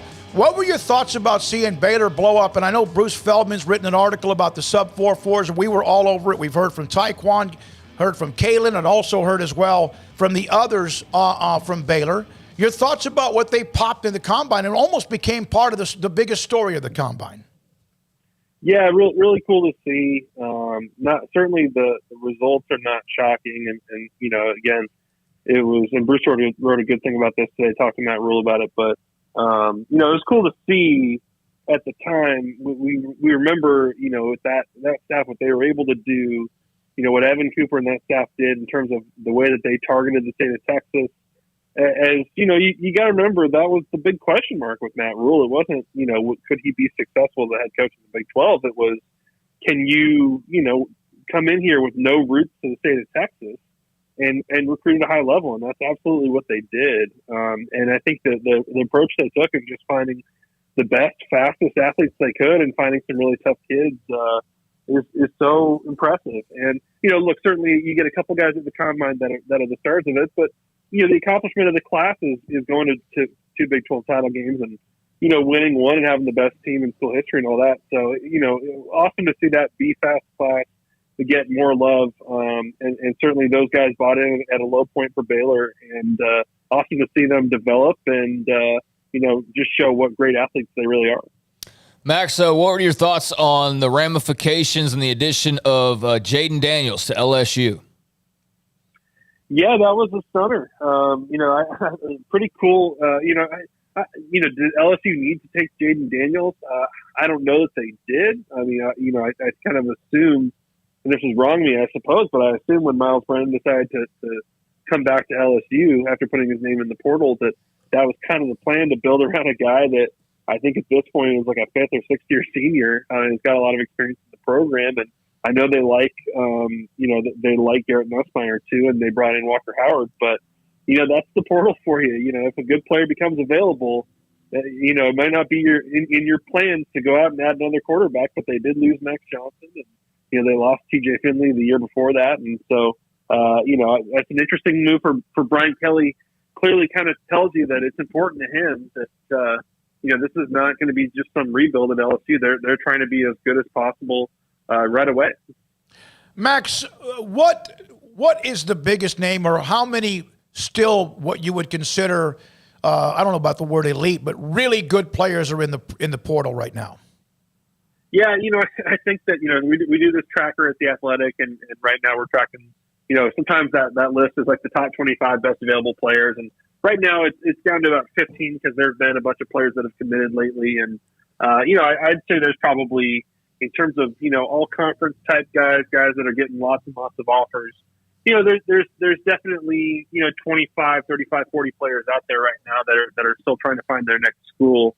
The best among them would be Sochan Mathis, the pass rusher from TCU, from Manor, who really was pretty impressive for them in his career in Fort Worth. And, he just took a visit to Texas over the weekend. I'm sure you guys saw the picture of Gary Patterson. Oh, yeah. Throwing the horns, which is still hard for me to wrap my head around, even though, we'll get there at some point. I'm just not there yet. But, yeah, I would say Sochan Mathis is the best guy out there. JT Daniels, the best quarterback available right now. And as ESPN reported today, a guy that's looking at Oregon State and Missouri and West Virginia right now. How much, you bring up Gary Patterson, how much are you expecting him in an analyst role to actually have a direct impact on the play on the field? Extremely unclear. I really don't know. Certainly the role, that special assistant role, it's interesting. I think that Gary Patterson is, certainly one of the best in the business when it comes to, the preparation part from Sunday to Friday. And so I'm sure whatever role he wants to take or is allowed to take in helping Texas's defense prepare and study and break down tape and all that would bring a ton of value. But, certainly they weren't trying to, push out PK, their defensive coordinator. And so, I guess that, I think Sark is trying to kind of do what he saw at Alabama, where you bring in those great coaches that play some kind of behind the scenes role and they're making the buyout money and they don't need, a big title or anything like that. But certainly I'm fascinated to see what, if any, impact, Gary Patterson has on that defense, which wasn't very good last year and, certainly could use his expertise. What did I see? Was it from you or someone else about what Casey Thompson said about NIL opportunities in Nebraska rather than Austin? Yeah. He talked to the media for the first time yesterday during spring ball, and he was asked about the NIL opportunities he's had, and certainly since coming to Lincoln, Nebraska, he's getting a ton of those. Open Doors is based in Lincoln, and so and Nebraska does a really good job on the NIL front of arranging their sponsors and stuff like that. And there's certainly a lot of people that want to help take care of the athletes here. And he said he thought Nebraska has maybe been a better spot for NIL than Texas, and part of that's just because there's a big contrast there in terms of big city Austin versus the traditional college town of Nebraska, where this is the only game in town here, and so it's a big deal. And being the quarterback in Nebraska is a big deal. Whereas there's obviously a ton of college and pro sports in Texas, so I think that's kind of the point there. That so far it's gone pretty well for him from a in terms of the financial opportunities. Max Olson, theathletic.com, Sikkim 365 Radio. Yeah, Max, I was curious did you ever get a chance to come across George DeLeon when you were covering Baylor? A little bit, yeah, a little bit. Didn't get a chance to sit down with him and talk in his office, but I always wanted to. That's a story I always wanted to write. I always wanted to spend more time around him because I just heard nothing but praise from the guys on Matt Rhule's staff. And I remember, I think you guys can think back to there was. I remember Matt Rhule's last year. They went, to New Orleans for the Sugar Bowl, and I remember going to one of those practices and seeing George DeLeon, basically sitting on the chair in the middle of the practice field coaching, and people didn't really know what he was going through at the time. But man, what a tough individual who absolutely loved the game and wanted to be around it any way he could, even if it was just as a consultant. And really, really sorry to see him pass. Yeah, it was sad. I know, Max, you got to go. We appreciate your time. It was awful. And the story about how he was ill for the last 3 or 4 years and nobody really, but a few people knew it. And his relationship with Paul Pasqualoni, among others. Great article by Bruce on that as well. Thanks for your time, sir. Appreciate it. Hey, always a pleasure. Thanks, guys. Max Olson, theathletic.com, every Thursday at 4 o'clock here on Sikkim 365 Radio. Nalissa Smith will join us here momentarily. Yeah, it's actually kind of quiet right now in terms of news in college football. I think it's just a calm before the – I mean, it's not totally quiet. It's just more of a calm before the storm, I think, because we're post-combine now. It's kind of settled down. But, also the transfer portal getting limited on what we can actually see now that coaches have had to change their passwords or they had that one-factor, two-factor authentication now. It's kind of – we've seen a little bit of a slower leak. Like Jay Smith, boom. Yeah, it's a little bit of a slower leak on the portal. But also, guys have gone and landed other places. So, yeah, it's interesting to see where Daniels goes. And there's a few others out there. And there will be a few more after spring ball as well that jump into the portal. But, always good to talk to Max and ready for storylines to start ramping up again as these teams get back on the field. By the way, Kansas is still taking care of West Virginia. That game with under 4 minutes left. Men, 75-51. Baylor will be next at 6 o'clock against Oklahoma, then Texas Tech, Iowa State tonight. And tomorrow, the regular season champions, again, of the Big 12 will open up their Big 12 tournament play, and we're now joined by All-American and, in so many ways, Player of the Year. Nalissa Smith joins us live from Kansas City. They flew out earlier this morning. Nalissa, just to be back yet again, you have been a part of this. You have won so many different rings and championships. You've won the national championship. Your thoughts about as things start to wind down and staying focused on what you hope are still, 9 more games left in your season? Yeah. I mean, it's a big focus trying to, get us another natty and, finishing the season off strong. March is all about, unsuspected, situations. So just keeping focused, making sure we're doing all the right things and, just finishing strong. Nalissa, what's it been like from, the time when there was all that disruption in terms of the staff? Nikki Collin comes in. You guys have COVID issues early on. You're trying to figure some things out, and obviously you guys did with the way you've closed the season and played throughout. Just what's that relationship building process been like and the chemistry of the team along the way?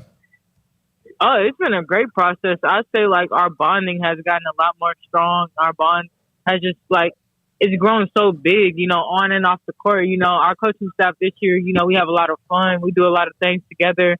It's always laughter and dancing, when you see our team. So, I mean, we know when to focus and also just, we just enjoying each other's company, So I feel like that's a big part of just growing as a basketball team is, growing off the floor also. So I feel like this process has been nothing but, enjoyment. Now, listen, you came out of Steele High School right there in that Converse area. And you were highly thought of and highly rated. Then you come to Baylor because you were that good. Are you even better in many ways, different parts of your game than you could have ever dreamed of 4 years later?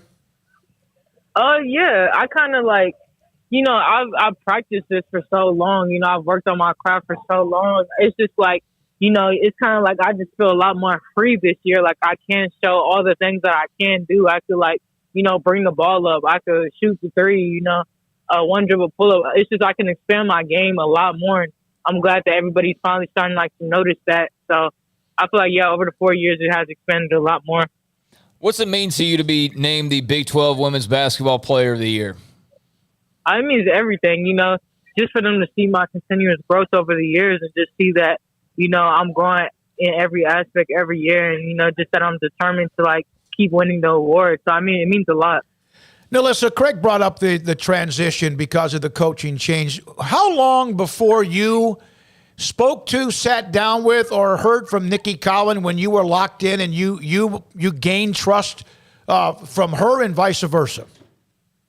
I'd probably say our first time sitting down and talking was like a week or two after. No, probably like a week from when she got here. We just sat down. We talked about goals, wrote goals down on paper, and she talked about WNBA, that transition. So it's been great. Like I've taken everything she says into like consideration, just knowing that she's been there, and I'm just taking everything and soaking it up for knowledge. What did it mean to you and everyone else that when it started slowly, and I know you've been through this before and you've heard about it and you've talked about it, but it was tough. And goodness, if Jamie doesn't hit the shot against Kansas, who knows how it starts. What were some things that you all said to each other among the team about having her back, knowing that she had yours?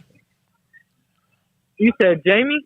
Well, no. What was it like with you as a team making sure you had Coach Collins back after the rocky start?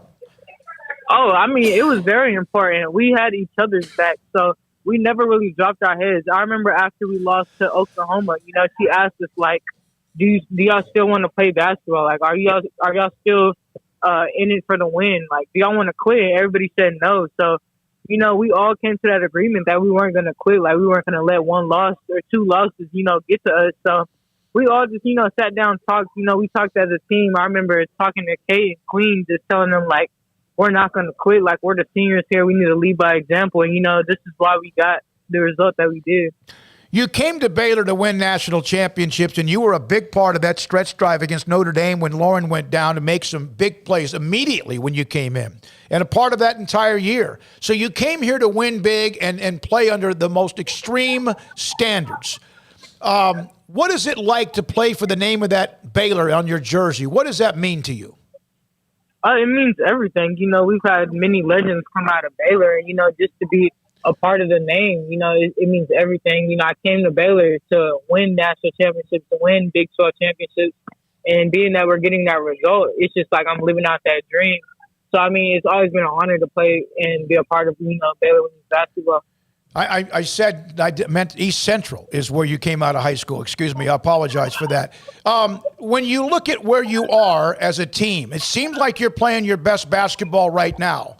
What are your thoughts about what you guys can do better, if you can, right now? I'll probably say less turnovers, as given an opportunity for the defense to score the ball, rebounding, second chance, opportunities.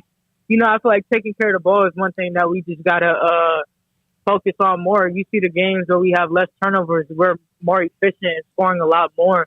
So I just feel like we control the game more with less turnovers. And I'll probably say that and rebounding and just playing together. I feel like you said, we are playing our best basketball, so just stick it to the script.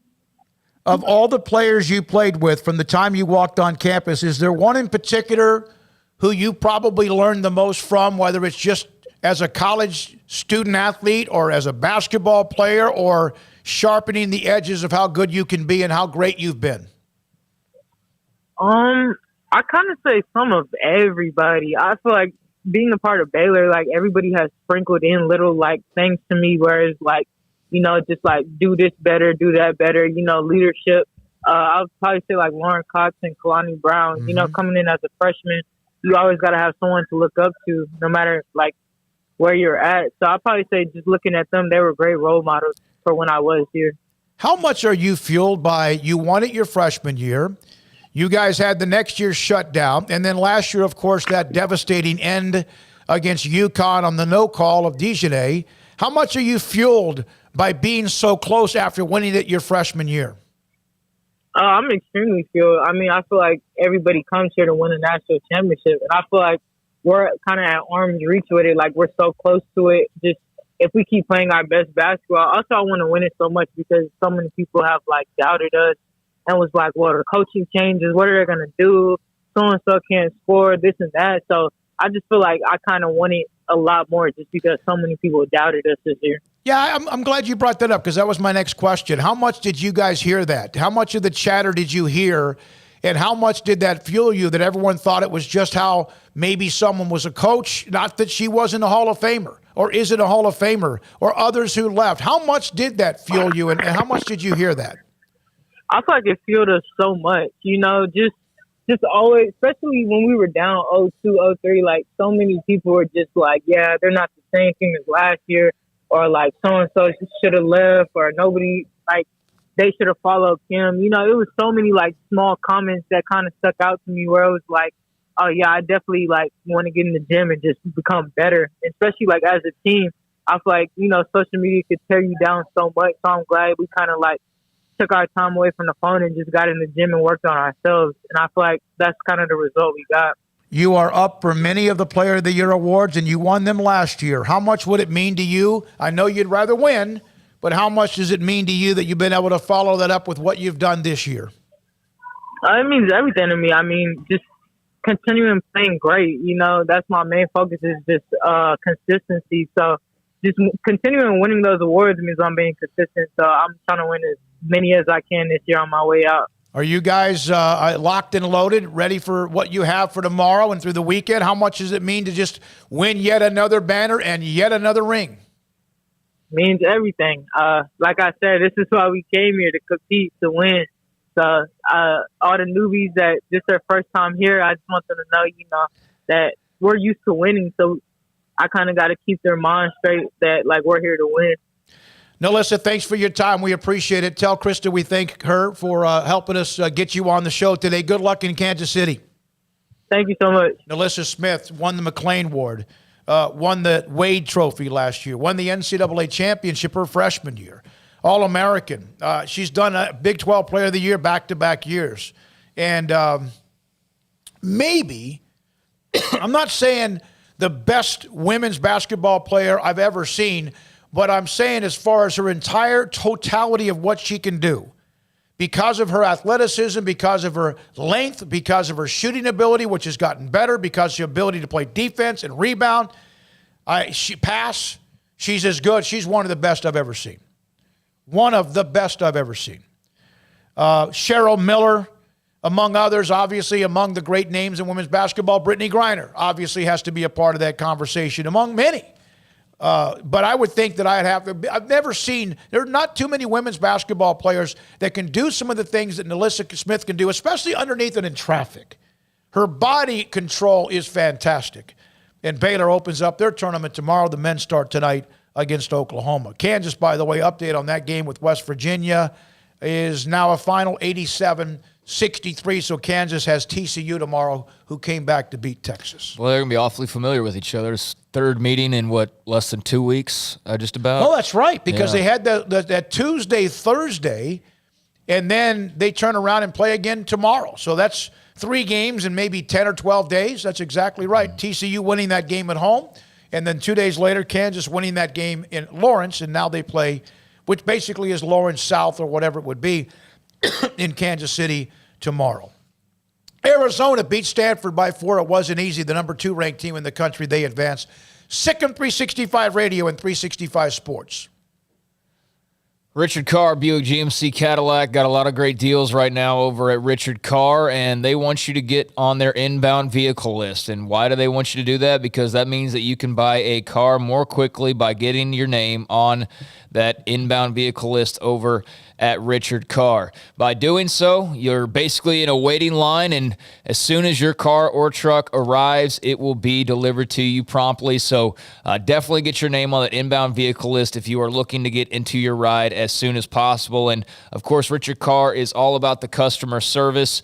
Of course, it's kind of faded away, people's hesitancy perhaps to go to the dealership. People not as nervous maybe about leaving their homes, but throughout the entire pandemic and even still now, Richard Carr has quality customer service where you can contact them over the phone or over the website, but of course you can always show up in person as well. Right now, Richard Carr is celebrating 23 years in the automotive business. In those 23 years, Richard Carr has sold the best trucks and cars on the road in Central Texas, and they want to thank Waco and Central Texas for their support over the years and look forward to many more to come. Right now, new GMC trucks, GMCs, Buicks, Cadillac SUVs, they're all coming.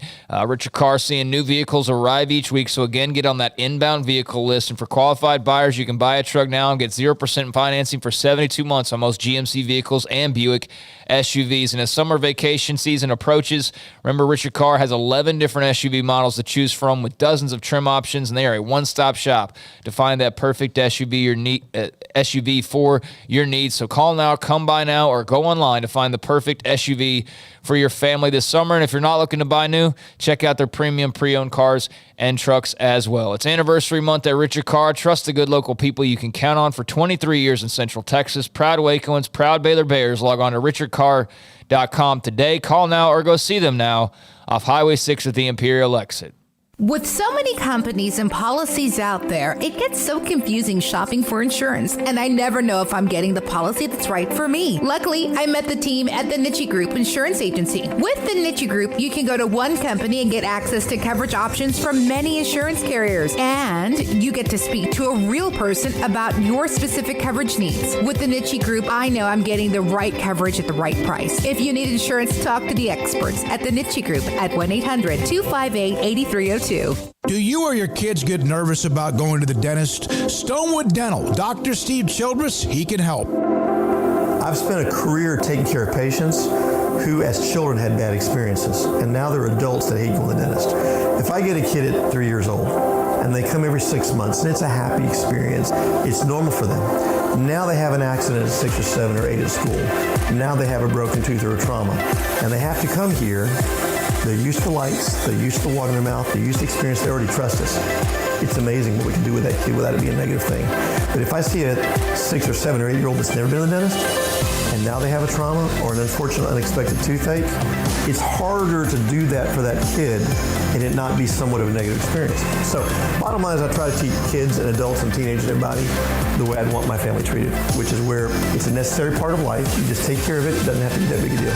Learn more, stonewood-dental.com. One size fits all. That may be all right for an adjustable belt or cheap sunglasses, but when it comes to your financial needs, no one wants a one-size-fits-all strategy. Cam Heathcott, your Edward Jones financial advisor, knows that his most important goals are yours. That's why he takes the time to understand your needs, knowing you. That's how Edward Jones makes sense of investing. Cam Heathcott, covering Conroe and Houston, 936-756-7717, or cam.heathcott@edwardjones.com. Edward Jones, member SIPC.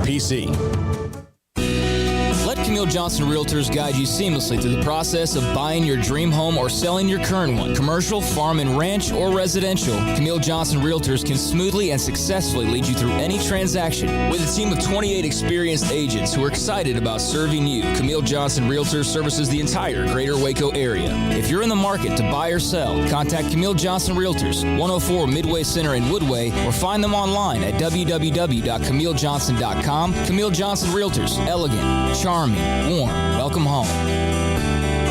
Brad Boozer, Boozer's Jeweler, joins us on Sikkim 365 Radio. Boozer's Jewelers on the corner of Valley Mills and Lake Air Drive. It's a staple of the Waco economy. And you're about to approach this time of the year where you have the holidays, special gifts. It's not that you don't have that every single day. What are some of the things you have coming up? You know, we kind of call ourselves the wedding ring store. We do all of our own custom work in-house. I've got 2 expert jewelers on staff every day. We can make anything from scratch. We kind of pride ourselves, probably 9 out of 10 every engagement ring we do is actually made custom to what the customer wants. People look at that, oh my God, I can't afford it. I can't afford something like that. You've shown me examples that you could fit pretty much any budget. It doesn't cost any more to custom make something. You still have gold, you still have diamonds, and you still have labor. Best thing about a custom piece is if you have any old jewelry or heirloom jewelry or something passed down from a grandma or somebody, we can take that jewelry and use it towards your wedding ring for the sentimental value, and then you've got the product, and then it's just a little bit of labor and a little bit of design on your part of what you actually want. You want to know why they're successful? Brad Boozer, the owner of Boozer's Jewelers on the corner of Valley Mills and Lake Air in Waco.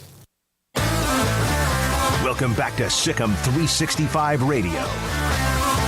The Sikkim 365 radio app is sponsored by Allen Samuels Dodge Chrysler Jeep Ram Fiat in Waco, your friend in the car business at Loop 340 and east of 84. Come by. Let's be friends. All right, our good friend Dr. Evan Miyakawa, Evan M-I-Y-A on Twitter, came up with a Glue Guys graphic, came out earlier today, among the players that kind of do everything, that are kind of a part of all of it. Dalen Terry of Arizona. Arizona beat Stanford a minute ago by 4, is one of them. This is what he calls the Bayesian Performance Rating, measures overall player impact using individual stats and on-court impact. And you can go to evanmaya.com. Look who's number 2 right there, Matthew Meyer. And then right below Meyer, like 4 or 5 down, you'll see, well, there's another Gonzaga player, or another Arizona player. But then you'll see Jeremy Sochan. And I think we all found out, did we not, Craig, that when Sochan went out, we could talk about the others who have been injured, but when Jeremy went out for those maybe a handful of games, you saw something missing other than just his talent. And look what he's done when they've had to make him or need him to do something different when Jonathan Tchamwa went out. Yeah, it's been great. Done a good job. Everybody kind of pulling their own weight, and it's been a tough season. We've outlined that so many times, but yeah, it's been a case of everybody stepping up and holding a little extra water in their pail when asked to, and that's why they're in the position that they are in right now, where they're a number 2 seed and a top 5 team, and co-Big 12 champions. So, it's taken everybody on that roster and on that bench to do a little bit more than maybe they were initially required to or thought that they would have to, but they've done that, and then that's why they're here, and that's why on pretty much every rankings or rating system that you see, there's always a lot of Baylor representation. By the way, a couple of post-game quotes from that TCU game earlier today against Texas when they were down 18 at halftime and won the game 65-60. Jamie Dixon, I liked how we played early. I thought we were more aggressive, the more aggressive team, but then we missed shots, layups, open threes, addressed that at halftime, really told them we had a chance. And then Brian Davis on his Twitter account covers UT. Beard saying that I think we've got a bunch of guys who think they have the answers, but they really don't. A part of winning play mentality is you've got to hate to lose. And we've seen him kind of have to do this before after Baylor beat Texas down at Austin when they closed out the Frank Irwin Center. We've been in games with teams like this all year long. When it comes to winning time, you've got to make some plays. And then Brian added to this, that's the angriest postgame he said we've had with Chris Beard, not even close. And he was not happy at the end of that Baylor game either, when he questioned the players and their commitment to knowing if they want to win or not. Yeah, I saw some mention, I haven't watched the video, some mention that he maybe even called a couple guys out by name. I can't say that for sure because, again, I haven't watched it, but that wouldn't surprise me if he did. But, he's had a couple of post-game moments like that now, or post-press conference moments where he's clearly – showed some frustration here lately. And, as we talked about pretty much all the first hour, I'm sure there is some frustration, as we outlined. When you have big expectations and you bring in a bunch of name guys and you don't even really compete for the title, and then you at least have, okay, well, this is a team that won the tournament last year. Maybe they go on a run like that again, and they're out in day one. So, and after blowing a 20-point lead. So, I'm sure there's a lot of frustration going on right now. The good news for them, again, is that they still have, season's not over. They got another game left, and we'll see what they do there. But, I'm not ready to go ahead and just put all the dirt on the grave and, swear them off for the rest of the year, because until they're done, they're not done. Yep. And, I don't have high expectations for them in the tournament. I think this is a group where it's a lot of different. It's like he almost grabbed like a puzzle piece out of one box and then another box and then another box and then tried to put it together and make one puzzle. And that's just not how it works. And so that was the risk that they ran again. And again, we saw it hasn't worked out so far. Cedric Golden, who also covers UT, made a couple of points. He goes, let's not forget, this was a Chris Beard defense that also blew a 20-point lead. I mean, yeah. The offense couldn't make shots. We know that. Oh, until he goes and wins like a title outright by himself, there's always going to be that crowd that says, oh, well, Mark Adams was the secret recipe to success the whole time anyways. He was the mastermind behind the defense. He was, you've already heard that. You heard that even at times when Beard was in Lubbock still. But no, you're definitely hearing that more and more often now. That's for sure. All right, Craig Smoak, and off the radar, we'll have former Baylor interim president Dr. David Garland. It's one of those parts of a series we're doing about the coaching, or not the coaching search, the search that eventually landed Baylor's director of athletics in Mack Rhoades. Yesterday we heard from Doug McNamee, who was on campus when Mack was hired and became someone that Mack leaned on, and vice versa, quite a bit in the early part of August of 2016 in the fall. We'll hear from Dr. Garland. Bob Bodine, part of Eastman and Bodine. He's a very successful businessman. He's part of a search firm. He has a search firm. He was a major part of this as well. He'll join us tomorrow, as will Dan Horde, who's a part of the Board of Regents at that particular time. This is Sikkim 365 Radio and 365 Sports. From the first workout to the last practice, sports is an incredible and rewarding challenge. Hi, this is Dan Ingham with the First National Bank of Central Texas, and we're proud to support each athlete, every parent, and our educators. From families, small businesses, to the biggest industry, we're here to help. With remarkable products like our free First mobile app, we've got banking ideas that fuel big dreams. That's the First National Bank of Central Texas. Familiar faces making local decisions. Member FDIC, Equal Housing Lender. Shorty's Pizza Shack at 12th and Bagby is a homegrown, family-owned and operated must-visit pizza place in Waco. Fantastic pizza by the slice or get the whole pie to share. Great happy hour specials every single day, and it's not just pizza. Great wings. You have to try the Sikkim sauce, chili cheese fries, pizza pillows, and more. Dine in for a great hangout or carry-out. Order online at shortyspizzashack.com or do yourself a favor and bring your crew to the restaurant at 12th and Bagby. Shorty's Pizza Shack. Tell them Paul sent you by.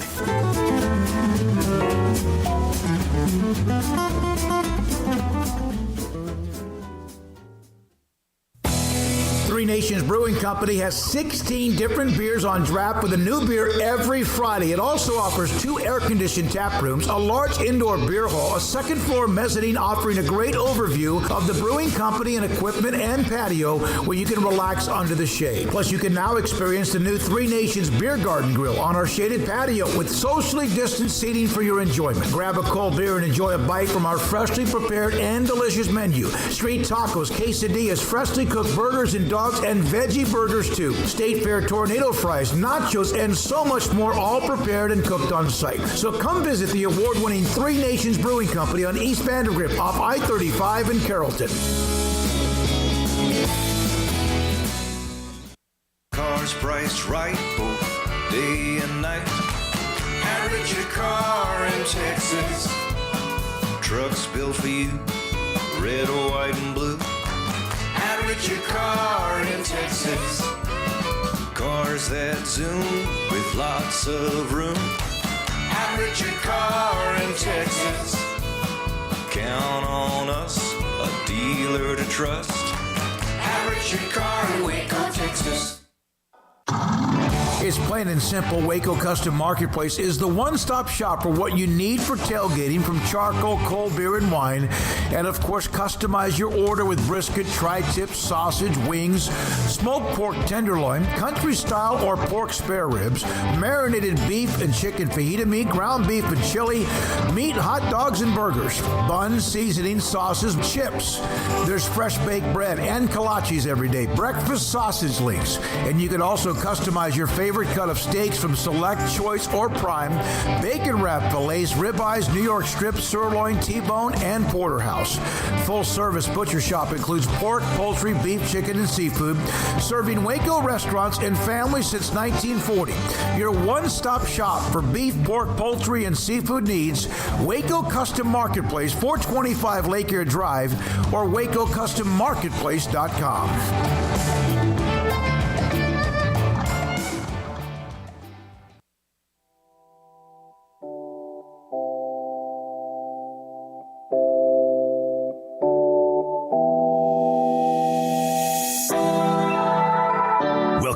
to Sikkim 365 Radio.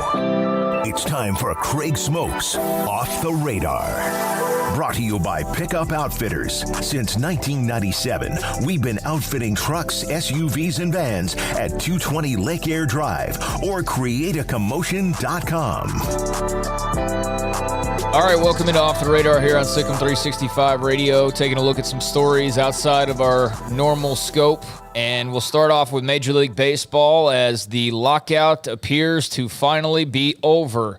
About 100 days into this thing, MLB and the players have agreed to a labor deal that will allow for a full 2022 baseball season after a lot of flirtation many times over the last couple weeks. Random reporters late at night appearing to say that, oh, this thing's about to happen, only for it to just completely fizzle out hours later or by the time the morning rolled around. But not this time. There will be a 2022 baseball season, and they will play a 162-game schedule. Opening day was canceled 9 days ago. It's been an owner-implemented lockout, and the new labor contract was agreed to today in New York City. They called it the 11 hour or the bottom of the ninth, but the union called out some bluffs on the part of the league, and there were some ultimatums involved as well. And when all was said and done, no matter what the beef was, whether it was this money here or minor leaguers or what, bottom line is baseball is going to be played this year. They're going to play a 162-game schedule, and anybody worried about not having the sport around or there being, some sort of miniature or micro season, that is not going to be the case. MLB is going to be played. I said this yesterday, and I really we see these labor disputes. Some are settled even when it doesn't look like they're going to be. Some of them, I just said, let me know when they're going to play. Let me know when they're about to play. Now, I'll tell you this. I say that. In all the years I've been involved in broadcasting, 40 years, I've been to some pretty damn good events and been to, some crazy good stuff. But my most relaxing is not Cowboys training camp in California or wherever they have been. It has been baseball training camp. It is something that I recommend for everybody to be able to do with your son or just by yourself if you're a baseball fan. And it'll be another one this year. It's been 3 or 4 years for me, but I love baseball, but tell me when the games begin. Well, they're going to begin here in April the 7th is when they're going to begin. That's going to be opening day. That's not that far. That's not bad. That's not bad. It's like a month away. Yeah. So let's say some of these guys have already been working out. Hopefully pitchers have not been just sitting around just eating popcorn. I don't think they were all sitting around eating. I think they all realized this thing could happen at any moment. But the new CBA expands the playoffs to 12 teams and also introduces incentives to limit teams from tanking. The minimum salary rises from $570,500 to about $700,000. Luxury tax threshold increases from $210 million to around $230 million. And a new bonus pool established for players not yet eligible for arbitration, so young stars can make better salaries more quickly. So those were some of the things that were involved in getting this thing settled and getting things in order for an April 7th opening day. And one of the more intriguing things about baseball coming to this agreement and, just the fact that the game's coming back is good for all the baseball fans out there. I know there's a lot of other sports fans who are like, whatever, but for the baseball fans, not as exciting as you're going to see the game. But now this will reinvigorate the free agent market. Yep. Carlos Correa does not have a team right now. Freddie Freeman. That wouldn't take long. Freddie Freeman does not have a team right now. Yet another Carlos Rodon, Chris Bryant. There's a lot of names out there that don't have deals. So we're going to get that resumed, and I'm very intrigued by where Carlos Correa lands when all is said and done. So we're getting the baseball season, free agency starting back up. And all is good in the world of baseball. So let the games begin here in a little over 3 weeks from now. Also, looking around at some stories, a massive trade in the NFL today. You kind of alluded to it earlier, and this one was, in fact, a big one, as you're going to see Khalil Mack on the move from Chicago and headed to sunny skies in Los Angeles as a member of the Chargers organization. Mack traded from Chicago Second time he's been traded now in his career. Of course, got traded from the Raiders to the Bears just a few years ago. He's going to L.A. in exchange for a 2022 second-round draft pick and a sixth-rounder in 2023, according to the NFL Network. He'd been in Chicago since before the 2018 season with that trade that I had mentioned. So now he's back in the AFC West, where he was doing his thing with Oakland, who's now in Las Vegas, and he will be playing the Raiders twice a year as a member of the Chargers. So you look at that AFC West and the Chiefs with Patrick Mahomes and company, and obviously everything that they've been doing. The Chargers now, they had Khalil Mack, Justin Herbert's obviously, a very exciting young player as well, and they've got some others. The Raiders are clearly trying to make the most of the Las Vegas opportunities, and, they had to go through some rough waters last year with Gruden and just everything, and then Henry Ruggs, who I'm going to mention here in a second. And so you got the Chiefs, and then, of course, the Broncos make the big move for Russell Wilson. So this is going to be one hell of a division, the AFC West, and they just got even better today. But, Khalil Mack on his way to the Los Angeles Chargers. Last year, the NFC West seemed to be the best, and now it looks like the AFC West is going to be right there with them. And a lot of it depends on who else is retained, who's not traded, who's not let go and all that, or who moves on as free agents. But, man, they are loaded up. Khalil Mack, I remember when the Raiders traded him, and you're like, what the hell? And you know what? They never really did much in Chicago, did they? I had one playoff team, I think. He was good. The team around him wasn't great. He had Mitch Trubisky, and, eventually you got Fields in there. But, no, there's a lot of work to do in Chicago. They've been since Lovey in the Super Bowl, very I won't even say up and down, mostly down. But it wasn't Khalil Mack that was the problem. So he is on his third team now and is going to be back in the AFC West. NFL Network, Ian Rappaport in particular, also reporting that the Cowboys are having active trade conversations surrounding right tackle La'el Collins. He's had some availability issues at times. Missed all of 2020 due to an injury. Got injured again earlier in the season back in September. Suspended in 5 games in 2021 for violating the league's substance abuse policy. So it's been there's been some hits for sure, but there's also been some misses in regarding to his availability. But he has been a big piece of their offensive line. So your thoughts on the Cowboys apparently openly, listening to trade conversations in regards to La'el Collins? I think that there's disappointment. He could have gone anywhere. The Cowboys are the Cowboys, and so they were able to get him basically for he dropped in their lap. He was good. Then they got him a new contract, and then there was a thought that he got out of shape. Last year he lost his job again. And then a lot of it, again, he's had issues with injuries, but it was almost like, remember the question was, who's the guy, the other offensive lineman that stepped in? And there were questions like, should La'el Collins move somewhere else? He makes a ton of money. They've got to cut the fat, and I'm not saying that because La'el Collins he's a big, strong guy. They got to be careful here because you have Zach Martin who's up in age. Tyron Smith can't stay on the field very much because of the back at times. Connor Williams, you would think, is done. Biadasz took a step back, and Paul would know a lot more about this than I would. But that's kind of. But if you can get some collateral for him, then that's a $10 million a year player.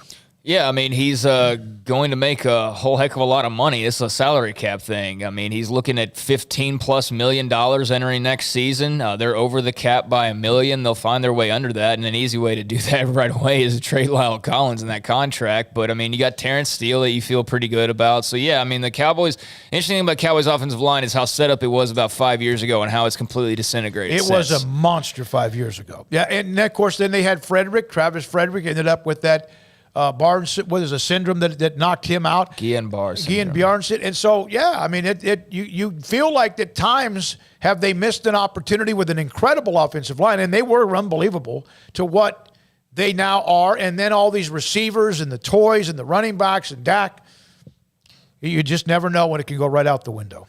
I mentioned the Raiders a second ago. Henry Ruggs had his preliminary hearing delayed in his DUI crash that caused the death of a young woman, a 23-year-old, and her dog.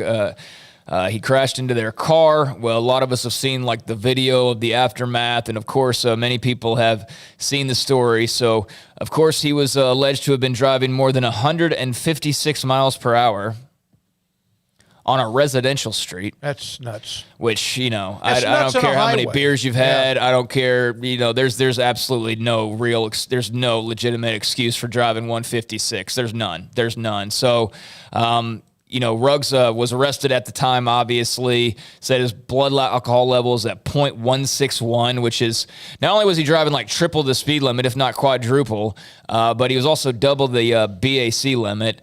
So he was charged with DUI resulting in death, DUI resulting in substantial bodily harm, and 2 counts of reckless driving. If convicted, he does face up to 50 years in prison. But in terms of this preliminary hearing, it was delayed on Thursday per the Las Vegas Review-Journal. So I just kind of providing a small update there. Not that there's a lot to chew on other than what we already knew, but just of interest that that continues on. And man, he's going to get a jail sentence of some kind, but that's still just one of those stories that it kind of breaks your heart in a way, not only because of, obviously the aftermath of or what happened, and, a young woman and also an animal, poor helpless defensive animal losing its life, but just the violence of that crash from the descriptions of it, and just the life thrown away, in terms of Henry Ruggs and where he was and what he had at his disposal and at his fingertips, and just threw it all away. Dial up if you want to, either on YouTube or somewhere on Google, whatever you use. Nick Saban on Henry Ruggs' crash. Yeah, we played that. Oh,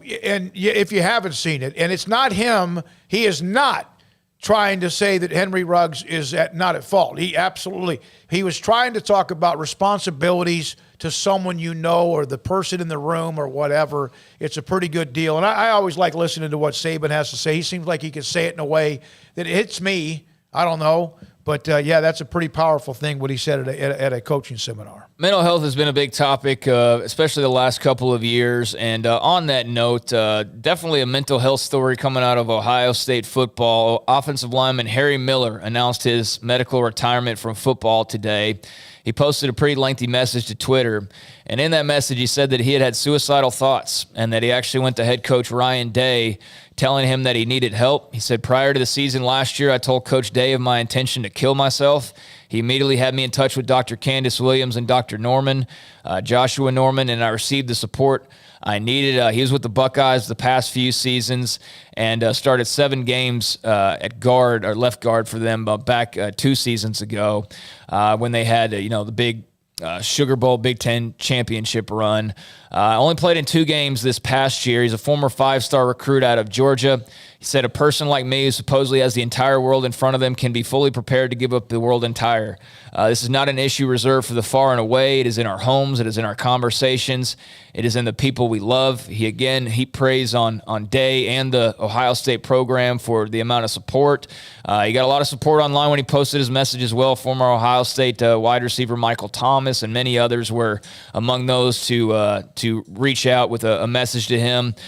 So he's apparently done really well in school, 4.0 type of guy, but he's hanging up the cleats, and that's a pretty big admission to say that you full-blown thought about suicide and you went to Ryan Day with it. But hopefully that was a bit cathartic for him, and hopefully, and it sounds like he's got things in order and his perspective is good, and obviously, football doesn't need to be any kind of a hindrance to any healthy life he's going to live. So, pretty interesting story there from Harry Miller and Ohio State football. Seems to be in control. That's good. That's the first thing. Yeah, I mean, obviously was not totally at some point, but it does seem like he has improved his mental health. So just kind of a unique, interesting story there.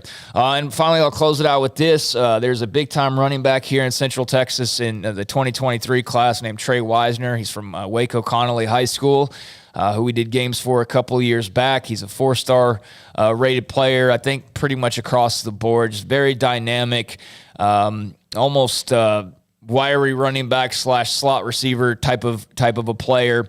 Baylor offered him, of course, because they're right here in his backyard, but he has come out with his top 8 schools, and the Bears, the hometown Bears, are not a part of that, but who is? Oklahoma, Oklahoma State, Oregon, USC, Texas, Texas A&M, Arkansas, and Florida State. So those are Trey Wisner's schools. Pretty good mixture around the country, yeah. Yeah, a lot of Big 12, SEC, and then you got USC and Florida State and Oregon as well from outside those ranks. But yeah, OU, Oklahoma State, Oregon, USC, Texas, A&M, Arkansas, Florida State. Looks like one of those will be the destination at some point for Connolly, 4-star running back Trey Wisner, and whoever gets him, they'll be getting a very dynamic, talented player. We saw him his sophomore year. I saw him once his junior year. He is a spectacular game-breaking talent. He doesn't get a lot of touches. He also plays safety, so he's got some toughness playing safety. And then at that level in 4A, you're going to probably have to play both ways if you're a pretty good athlete. That's got to be disappointing, but Baylor's done a really nice job under Dave Aranda of kind of helping start to lock in their backyard. But Wisner and Darian Gullett and some of the guys that are in this area, you got to wonder, but they've been able to get really good stuff out of Temple lately. But yeah, you want to and Killeen, you want to protect your backyard. But I always thought Wisner, for whatever reason, I thought he'd end up at Oklahoma or USC. That was just me. And you wonder, and it wasn't even the Lincoln Riley thing. But now maybe there's something to that, though. He's going to probably end up at OU or USC, I think. So if I had to guess, and it's a total guess, but if I had to guess, I would say probably Oklahoma or USC. But there's just a little local recruiting update, and those are a few things off the radar. All right, one other note, by the way, Texas baseball was beaten by Texas State last night in a really good 2-game series these two teams put on. It was a big upset that Texas State beat them, but the bad news today for Texas, Tanner Witt, a great young talent. He's in the starting rotation, now a weekend starting pitcher for UT, is going to have Tommy John surgery. And he was scratched from the game in Houston at the Shriners Classic. They just wanted to kind of do a precautionary type of move, and he has a UCL injury. So a muscular dealing with a muscular issue around his elbow. And he's now out for the rest of the year. And he could have been the number 1 pick in the draft in June. So hate to see that for that young man. Of course, he won 2 College World Series games last year against Mississippi State, who eventually won it, and also I think against Tennessee. Well, I hate that it's a Tommy John issue. That sucks. That really sucks for a player that talented and whose time's coming up soon. And that sucks for their team this year. I mean, they're still ranked number 1. They'll still be plenty talented, but that's certainly a loss. That's the ulnar collateral ligament and undergoes Tommy John surgery, in fact, very, very soon. All right, when we come back, Dr. David Garland, interim president back in 2016 and 17 at Baylor, as we have kind of started this little mini-series of the search to find an AD to replace Ian McCall and how they landed. Baylor landed Mack Rhoades next on Sikkim 365 Radio and 365 Sports. Ram Truck Month is here, and it's all about the championship drive as our hometown teams march towards another exciting championship drive. And so can you in your new vehicle from Allen Samuels Chrysler Dodge Jeep Ram in Waco. Shop for power, performance, and reliability with the brands that bring you what you want to drive. Come in today and see our selection of new 2022 trucks, SUVs, and cars. It's time to take home the trophy from Allen Samuels in Waco. Shop the huge inventory of new car and truck inventory in stock today. Come by. Let's be friends. See dealer for details. All offers have credit requirements. It takes time to reach goals. It's a truth that applies to more than sports. It goes for your financial goals as well. You work hard for your money, and you deserve an investment strategy that lines up with your game plan. And Tom Albers, your Edward Jones financial advisor, can help. If your financial investments aren't putting forth the effort you desire, stop by today for a financial review. Tom Albers, 4301 Lakeshore Drive, 254-776-7605. Edward Jones, member SIPC.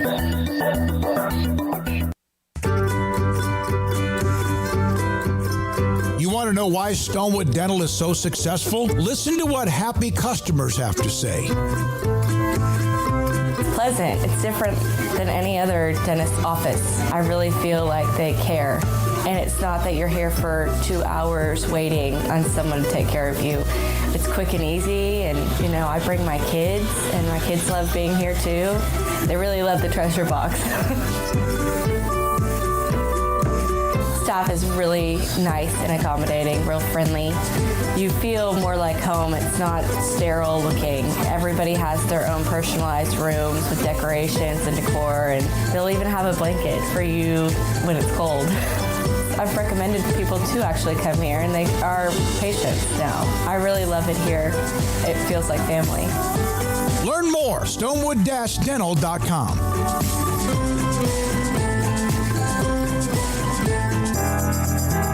Riverbend Liquor and Wine, Lakeshore Drive at North 19th Street in Waco, is a hidden gem. They've got a great selection of spirits, wine, and the most extensive selection of craft beer in Waco in their gorgeous walk-in fridge. And they have an amazing array of high-end bourbons like Pinhook, Weller, Buffalo Trace, Brush Creek, Hotel, Garrison Brothers, Thomas S. Moore, Hooten Young, and Bardstown. Great customer service and a convenient and speedy drive-through window. Riverbend Liquor and Wine. Find out more on Facebook and Instagram.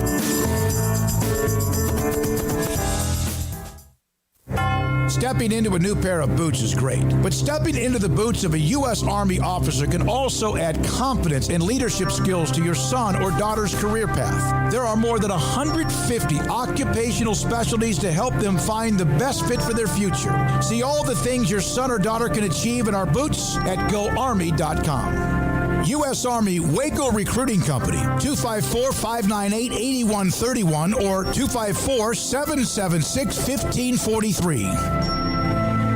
With so many companies and policies out there, it gets so confusing shopping for insurance, and I never know if I'm getting the policy that's right for me. Luckily, I met the team at the Niche Group Insurance Agency. With the Niche Group, you can go to one company and get access to coverage options from many insurance carriers, and you get to speak to a real person about your specific coverage needs. With the Niche Group, I know I'm getting the right coverage at the right price. If you need insurance, talk to the experts at the Niche Group at 1-800-258-8302. Welcome back to Sikkim 365 Radio. Baylor wins the tip, and Meyer launches and buries one to start it, and the Bears on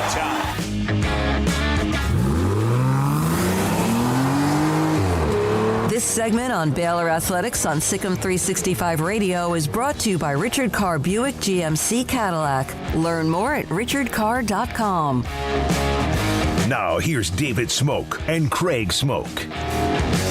Baylor men's basketball, Baylor women's basketball conference champions. Baylor men's basketball coming off the national title. We know what the women have done. Even under first-year head coach Nikki Collin, the football team won the Big 12 title. And then also, of course, the Sugar Bowl. Things are going very well. Mack Rhoades is the AD. Dr. Linda Livingstone is the president.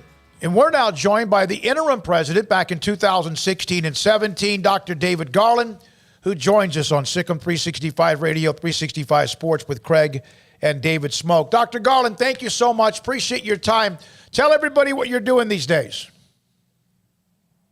At the seminary, I have one more year and writing books. Writing books. So are you a writer who writes late at night, or is it just kind of throughout the day? Very early in the morning. Really? And throughout the day. And throughout the day. We have, I kind of came, that somebody mentioned about the coach or the search that found Mack Rhoades.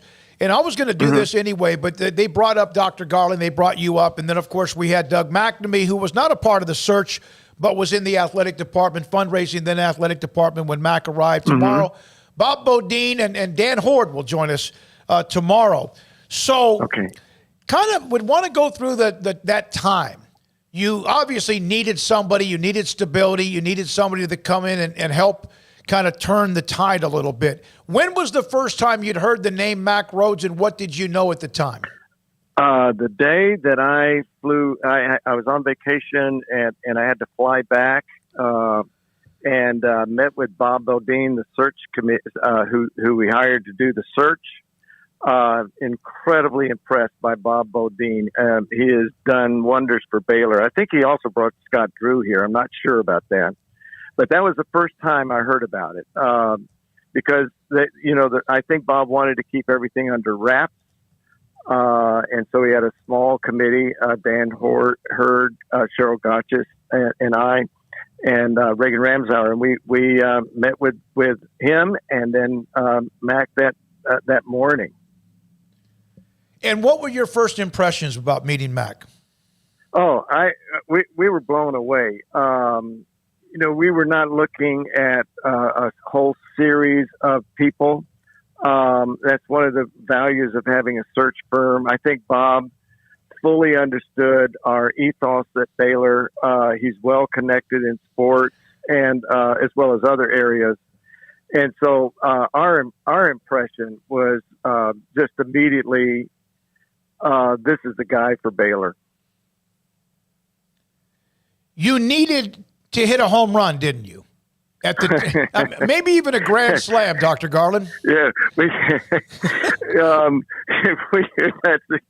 were not really getting much on base. That's for sure. So yes, it there was pressure to do well in this search. There were others involved in the search along with you. Obviously, you mentioned them as well. But now that you look back, here we are, almost 6 years later. You have to look back almost like a proud father at what you have seen.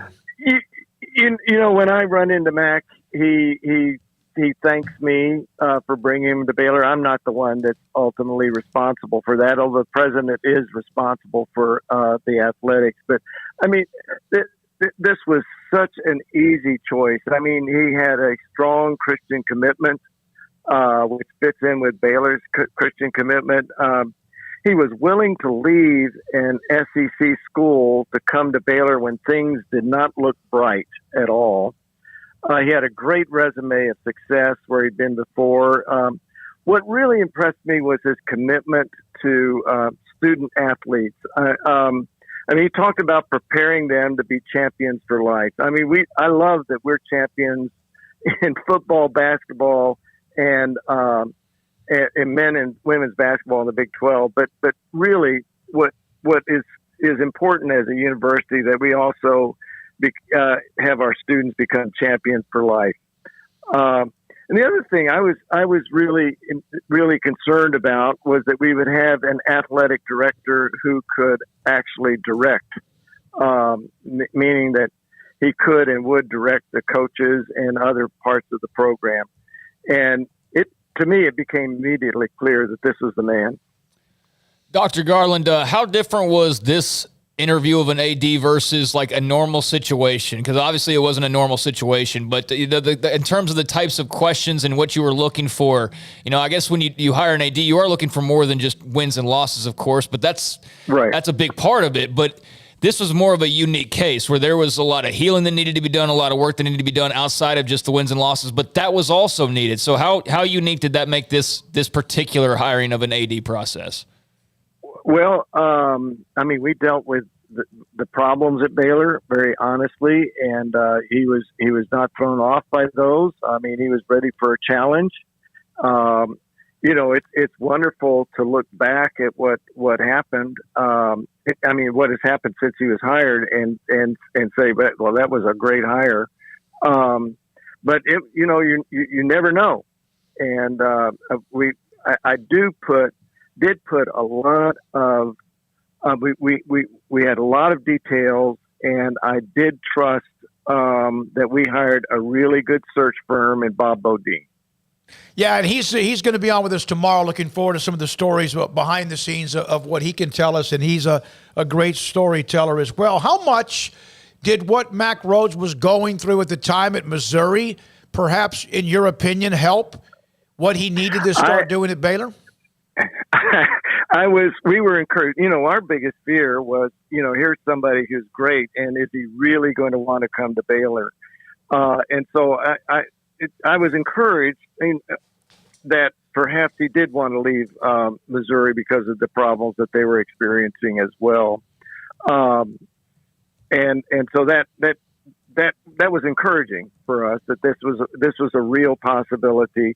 And he expressed that he really did want to come to Baylor University. And part of it is that our Christian commitment, that he could be openly affirming of his Christian commitment and serve in the role of athletic director. Oh, man, I tell you what, I go back to that time, and it's more about the hiring of Mack, but you had to kind of deflect a lot of things during your time, and so did Jim Grove. How close did the two of you become? I saw Jim in church every Sunday. He would be there, win or lose. And I remember, I just loved Jim Groves. I remember going to a practice before the season started, and And I really appreciated him because he asked me to speak to the team. And later on, he said it's the first time in his career that a president ever came to and talked to a team, went to a practice before the season. And I just had the greatest respect for what he did that year. We went on and won the Cactus Bowl, which was also a thrill for me. Jim also set up our success for the future. I really call him Groby. Yeah, I know. Groby, Phil Bennett, when we talk to Phil Bennett, he always calls him Groby as well. And of course, Phil Bennett loved him as well. You were a boxer in the Navy, is that correct? Yeah, I remember the first time we ever interviewed back in bad days in the Big 12 conference. You brought that up. I did box at the Naval Academy. I also played lacrosse, but I wasn't any good. Well, no, I was okay at boxing. Yeah, listen, if you can fight or you're a boxer, that's your toughness. Lacrosse is a toughness thing as well. But I did bring that up, and we were at Big 12 Media Days, and I remember how I know that had to be a really difficult time because there were just bullets flying from everywhere. Some of them were piercing, and some of them were not good. How did you, at night, when it was time to kind of wind down at night, how difficult was that for you?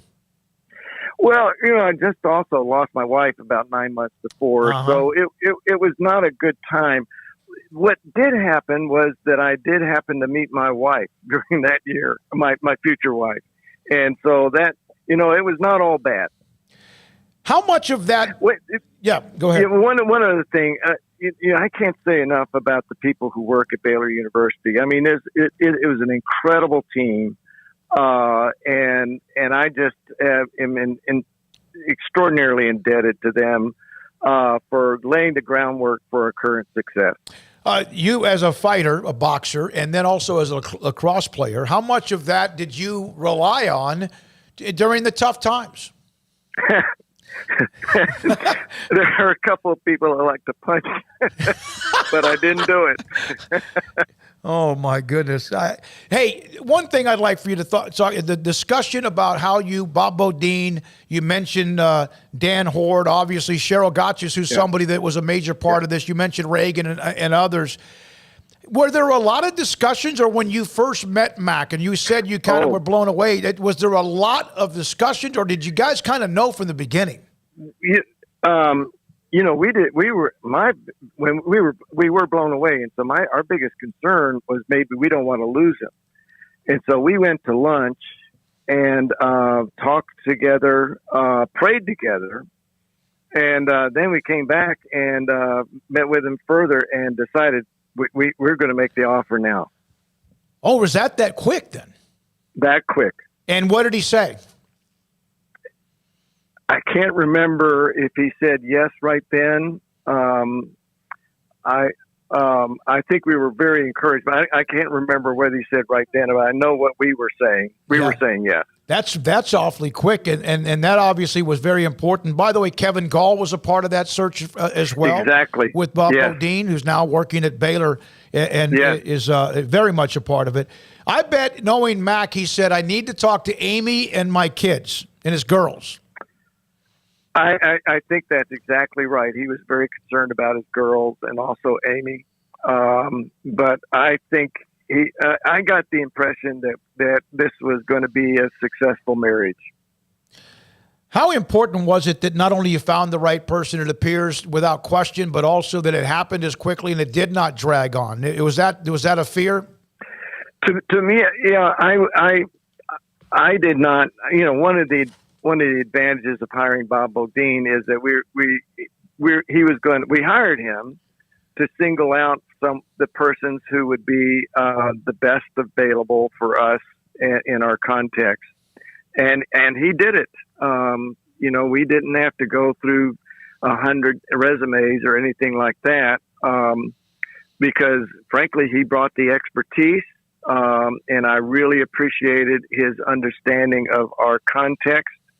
And he did not think that Baylor was a lost cause, as many other people did at that time. Was there ever a time when you thought it was going to get just worse and worse and worse? No, I did not. I thought, you go through hard times, and you right now you enjoy the joy of the good times, and you learn also to persevere during the hard times. And that may have been, as I look back on it, maybe having been serving in a military experience very young, I think that helped you to learn you can get through anything. No question about it. Yeah. Yeah. One of the things I love, our baseball team, their motto is that we may be one team away, one game away, one pitch away, one hit away. We don't know, but we're not going to let one thing stop us. Yeah, no question. And to me, that's a great motto.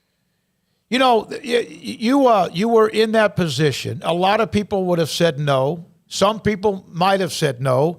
Mack Rhoades could have said no and might have said no. How much stronger of a person are you because of all of what you went through? Not just Baylor, but you, and also learning that that things can get much better. I don't know if I'm a better person for that at all. You have to ask my wife whether I'm. But I've been through some other hard times and gotten through them. So my coming to Baylor, I did not apply to come to Baylor. I was asked to come to Baylor. A lot of that was because my wife had been fired as the dean of the School of Social Work at Southern Seminary over issues related to women in ministry. And so we thought, that's the end of our careers. And then we wind up coming to Baylor. Now the social work school is named after her. So, you go through hard times and you trust God and you get through things. Dr. Garland, we appreciate you. What's the book you're writing right now? Anything that you want to share with us?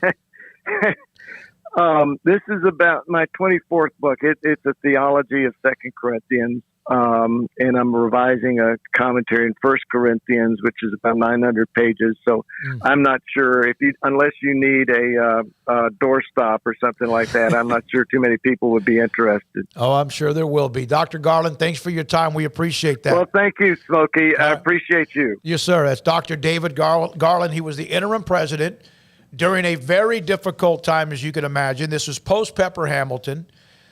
Ken Starr gone. Ian McCall had resigned, moved on. Art Browse had been fired. He became the interim president. Jim Grobe took over at the recommendation of, I think Grant Taft brought that up, also Phil Bennett, who they were going to ask, in fact, I think did ask to become the interim head coach, and he said no. The staff all remained together throughout the rest of the year. There were some incredible good times, and there was also some really dark times. And Dr. Godwin was the president. Bob Bodine, I can't wait for this tomorrow at 4 o'clock tomorrow from Eastman and Bodine. This is a very powerful, very, very powerful and influential man. In fact, Sports Illustrated one time said this about Bob Bodine, was the search firm, Kevin Gall's search firm, who's now at Baylor. The most influential man in sports you've never heard of is Bob Bodine.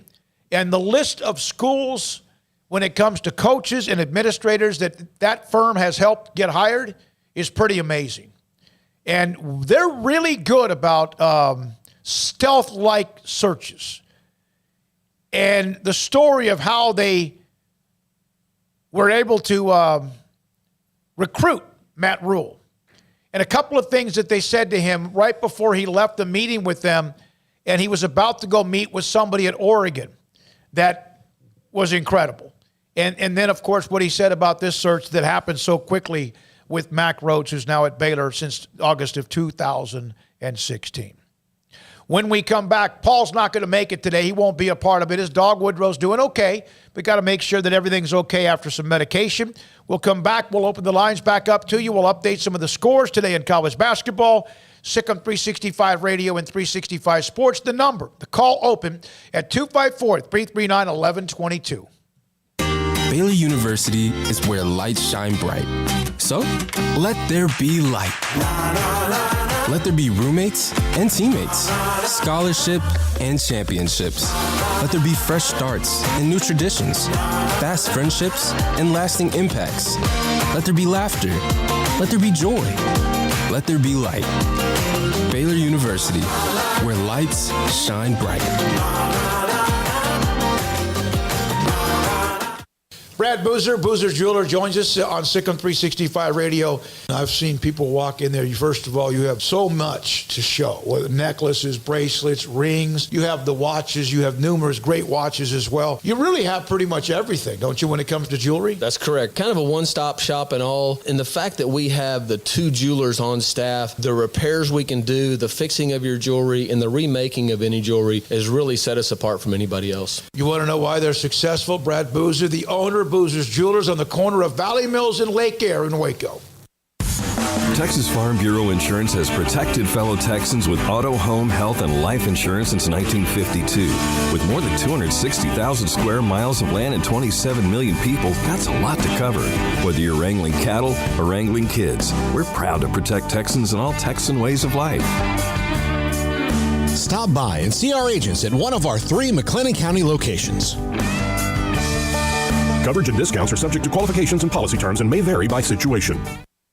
Did you know that 1 out of every 4 men have symptomatic low levels of testosterone and don't even know it? And if you think you're too young to worry about it, guess again. Low T levels can make you feel tired and grumpy, cause weight gain, and wreak havoc on your sexual desire and performance. Petty Clinic Low T can set up same-day blood screening and results, so if you're tired of being tired, I challenge you to man up and Google search Low T Waco or go online pettycliniclowt.com. It's a private clinic with an atmosphere catering to men.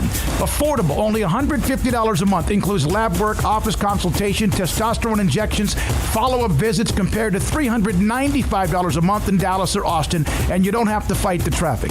Petty Clinic Low T as board-certified physician consultations will provide the best form of brand-strength testosterone available.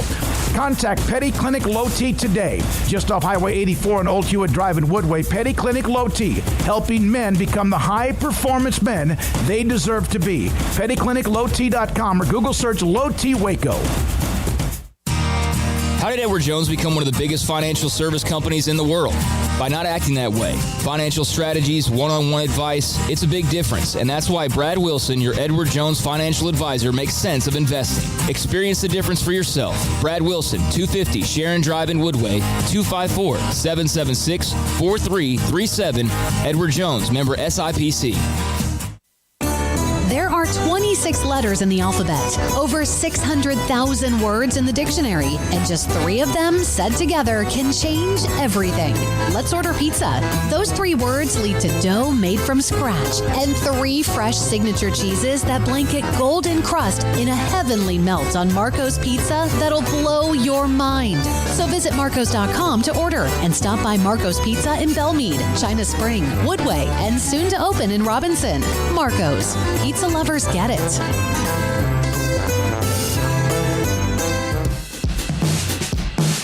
Welcome back to Sikkim 365 Radio. The 5 o'clock hour is brought to you by Edward Jones and financial advisor Cam Heathcott. Edward Jones, making sense of investing.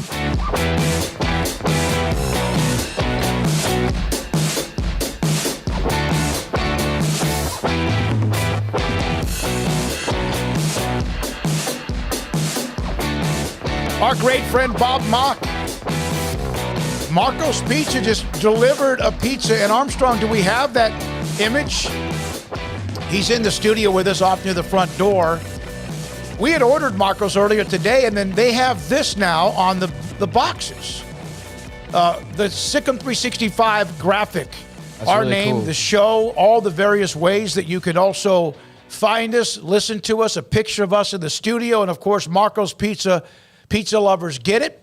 And Marco's Pizza and Bob Mock brought us a fantastic pizza, man. We appreciate that. On your way home to go cheer on Baylor in Oklahoma? Yes, sir. Absolutely. Sick and Bears. Thank you, man. Appreciate you. We'll be on for a little bit longer if you need to go. I'll call you a little bit later. Thank you, Bob. God, not only do we get a delivery from Marco's, the graphic, the coupe, the owner brings the pizza. It's amazing. Been in the big pizza business forever and ever. Thanks for your time, Bob Mock. from Marco's Pizza, Marcos.com. By the way, some of you on the interview with Dr. David Garland, in fact, from Ray Grange, the most important thing Baylor did is what you said, Smokey. They needed to get it right, the hiring of Mack Rhoades, and they did. That's the most difficult thing to do, is when you absolutely have to get the right leader.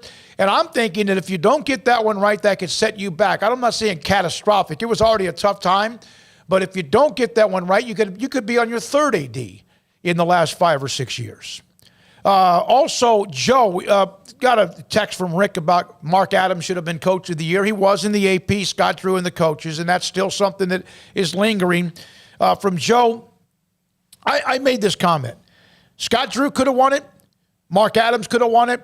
TJ at Iowa State could have won it. Bill Self could have won it. And this is almost this obsession about the Coach of the Year. They're in the tournament now. That stuff's over with. That's great. You could put it on the resume. You could put it on whoever they are, including next year, those who come back. And I can't argue with Mark Adams, and I couldn't argue with Scott Drew, and I'm not going to argue had it been Bill Self or Iowa State. I wouldn't. And now Texas Tech plays tonight, as does Baylor, and maybe Texas Tech and Baylor meet again, and maybe Texas Tech wins all three if they do. We'll see what's going on with that. From Joe, who ordered the pizza for dinner? The owner of Marcos ordered it for us. We appreciate that again. Debbie Elder, is LJ Cryer playing? No, he's in street clothes. Just saw an update a little while ago. He's in street clothes once again. So, nope, not happening tonight. LJ Cryer, and it's going to be the deal. I don't know how many games they have left to play at this point. We know at least 2, at the very least 2. But I would expect it to be, far more than that. But I don't know with that anymore. It's just like I would say it's almost. I know why people ask, but even it's like Squirrel Williams. Yes, exactly. Even if he could play, his cardio, his basketball shape, it can't be very good. He played against, I think it was may have been Texas Tech or whoever it was. He obviously can shoot it. And if he's standing there at practice, he can shoot it. Even Jerome Tang said a couple of weeks ago they felt he looked pretty good, but it's different between doing that and actually running up and down the basketball court, and especially when you haven't played but one game or so in the last 6 weeks. I would, if he could play, they would play him. They'd love to get him some minutes, any minutes, 5 minutes, 8 minutes, whatever. It's not so much if he was to play, what does he feel like that night or the next day? Because that's what happened when they played Texas Tech. And who knows?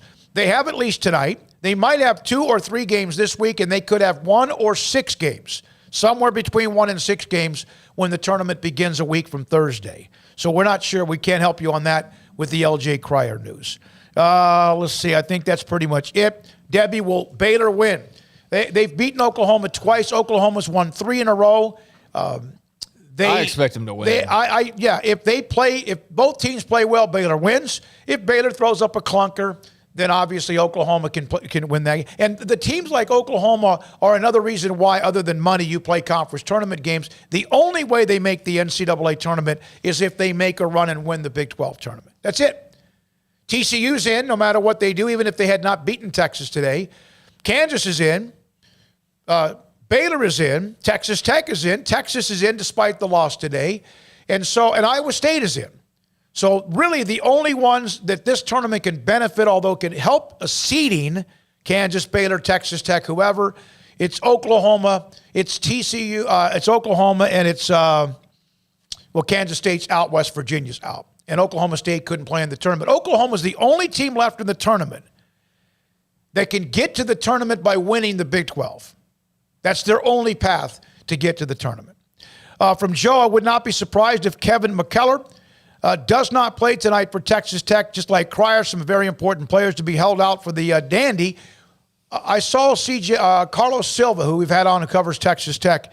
He thinks and he thought that Keith McCullough looked great in practice or shoot around yesterday. And again, that doesn't always mean anything, but it's better to hear that than if he was in street clothes and not practicing at all. You said Kevin McCullough. Kevin McCullough, excuse me. Yeah, I mean, that's obviously big for Tech, his availability. So if they don't have him, I mean, they should still be okay. But, yeah, much like Cryer, you want to get him back as soon as possible. It is 5:32. When we come back, we'll come back with more calls, text messages, and the chat room. The number to call, 254-339-1122. Sikkim 365 Radio and 365 Sports. And At Ideal MRI, we feel blessed to be a part of the Waco community. We're a small family business right here in Central Texas, and our goal is to bring down the cost of health care while maintaining high quality. At times like this, the cost of health care has never been more important, and unfortunately, significant illnesses and injuries still occur. That's why Ideal MRI is open and here to serve you through the difficult time. We offer premium MRIs just like a hospital with state-of-the-art technology and specialists, but you'll pay less. Sometimes thousands of dollars less, whether you're using insurance or not. At Ideal MRI, we accept most insurance and there are no hidden costs, even offering financing if that's needed. Everything included in the price, and you'll not get something as a surprise in the mail later on. If you need an MRI, ask your doctor about Ideal MRI. They'll know. You can schedule an appointment safely from home online in minutes at idealmri.com or give us a call, 833-IDEAL-MRI, idealmri.com. Born in Waco, Brotherwell Brewing exists to serve the Central Texas community with locally crafted beer of the highest quality. They want to bring Central Texas closer to the brewing experience so everyone can enjoy well-made beer as much as they do. For 2.5 years, they've been bringing high-quality beer to Central Texas at their location on Bridge Street in East Waco. Brotherwell Brewing believes in community and bringing people together to enjoy products made in their community. So for your game day, whether it's a tailgate or at home, stop by Brotherwell Brewing for high-quality craft beer made right here in Central Texas, 400 East Bridge Street, and check them out online at brotherwell.com. Let Camille Johnson Realtors guide you seamlessly through the process of buying your dream home or selling your current one. Commercial, farm and ranch, or residential, Camille Johnson Realtors can smoothly and successfully lead you through any transaction. With a team of 28 experienced agents who are excited about serving you, Camille Johnson Realtors services the entire greater Waco area. If you're in the market to buy or sell, contact Camille Johnson Realtors, 104 Midway Center in Woodway, or find them online at www.camillejohnson.com. Camille Johnson Realtors, elegant, charming, warm. Welcome home. At Ideal MRI, we feel blessed to be a part of the Waco community. We're a small family business right here in Central Texas, and our goal is to bring down the cost of health care while maintaining high quality. At times like this, the cost of health care has never been more important, and unfortunately, significant illnesses and injuries still occur. That's why Ideal MRI is open and here to serve you through the difficult time. We offer premium MRIs just like a hospital with state-of-the-art technology and specialists, but you'll pay less. Sometimes thousands of dollars less, whether you're using insurance or not. At Ideal MRI, we accept most insurance and there are no hidden costs, even offering financing if that's needed. Everything included in the price, and you'll not get something as a surprise in the mail later on. If you need an MRI, ask your doctor about Ideal MRI. They'll know. You can schedule an appointment safely from home online in minutes at idealmri.com or give us a call, 833-IDEAL-MRI, idealmri.com. Born in Waco, Brotherwell Brewing exists to serve the Central Texas community with locally crafted beer of the highest quality. They want to bring Central Texas closer to the brewing experience so everyone can enjoy well-made beer as much as they do. For 2.5 years, they've been bringing high-quality beer to Central Texas at their location on Bridge Street in East Waco. Brotherwell Brewing believes in community and bringing people together to enjoy products made in their community. So for your game day, whether it's a tailgate or at home, stop by Brotherwell Brewing for high-quality craft beer made right here in Central Texas, 400 East Bridge Street, and check them out online at brotherwell.com. Let Camille Johnson Realtors guide you seamlessly through the process of buying your dream home or selling your current one. Commercial, farm and ranch, or residential, Camille Johnson Realtors can smoothly and successfully lead you through any transaction. With a team of 28 experienced agents who are excited about serving you, Camille Johnson Realtors services the entire greater Waco area. If you're in the market to buy or sell, contact Camille Johnson Realtors, 104 Midway Center in Woodway, or find them online at www.camillejohnson.com. Camille Johnson Realtors, elegant, charming, warm. Welcome home. Baylor Scott and White Southwest Sports Medicine and Orthopedics, the team physicians for Baylor Athletics, diagnosing and treating all sports-related injuries, including concussions. These specialists also provide orthopedic services for athletes and non-athletes alike, whether it's knee or shoulder pain, hand or wrist injury, orthopedic spine care, and even an arthritis and total joint clinic. Trust the doctors Baylor Athletics trusts. Baylor Scott and White Southwest Sports Medicine and Orthopedics wants to get you back in the game. Automatic Chef Canteen is a full-service micro-market vending and office coffee provider with state-of-the-art vending equipment, a wide variety of products, and offering custom-fitted micro-market vending office coffee solutions for your employee break room. You want a full break room solution and a workplace oasis? Well, Automatic Chef Canteen, locally owned and operated for over 50 years in Central Texas, also includes in-house mechanics on call 24/7 for fast, reliable service and maintenance. Automatic Chef Canteen, 6900 Imperial Drive in Waco, or online at automaticchefcanteen.com. From the first workout to the last practice, sports is an incredible and rewarding challenge. Hi, everyone. This is Dan Ingham with the First National Bank of Central Texas, and we're proud to support each athlete, every parent, and our educators. From families, small businesses, to the biggest industry, we're here to help. With remarkable products like mortgage lending, we've got banking ideas that fuel big dreams. The First National Bank of Central Texas. Familiar faces making local decisions. Member FDIC, Equal Housing Lender. Welcome back to Sikkim 365 Radio. Are you a Sikkim 365 superfan? Then try out our premium subscriptions at Sikkim365.com. Baylor men are less than a half hour away from tipping off in their game against Oklahoma. That winner will play the winner of Texas Tech and Iowa State. We had Joe on the chat room ask about McCullough. He's going to play. I mentioned with Carlos Silva. He will play tonight. Yeah, there was an update a while ago that said Mark Adams had told reporters that McCullough was going to play. So any concern about that, that was, I guess, apparently put out there a while ago. So Baylor, Oklahoma, Texas Tech, Iowa State, they'll play in the semifinals tomorrow. Whoever survives among those four, Kansas will be in the semifinal tomorrow against a pretty little feisty TCU team that was down 18 to Texas at halftime, came back to win. And we know, as we mentioned a couple of times, when they had that 2 games in 3 days, when they won at home in Fort Worth against Kansas, then lost both games very, very tight, and Lawrence when Kansas won. Oklahoma State women have just tipped off against Texas Tech up in Kansas City. I bring that up because the winner of that game will play Baylor tomorrow, a 1:30 tip in Kansas City. They play at Municipal Auditorium. If you've never been to Kansas City, and there was a time when the Big 12 tournaments both were going on simultaneously in Kansas City at Municipal for the women, and then, of course, the Big Boy Arena where they play the men's tournament as well, and that's not the same Municipal. That's a great place. Then they moved the women to Oklahoma City for a long time. So they've just started Oklahoma State early with a 9-point lead over Texas Tech. The winner will get Baylor tonight. West Virginia, TCU with the winner taking on Iowa State.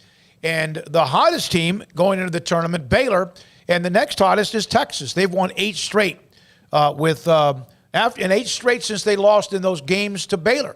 Back-to-back 2-3, 2 games in 3 days. So the Baylor men tip off in about 25 minutes. Earlier this week, had a chance to have a one-on-one with Baylor men's basketball coach Scott Drew.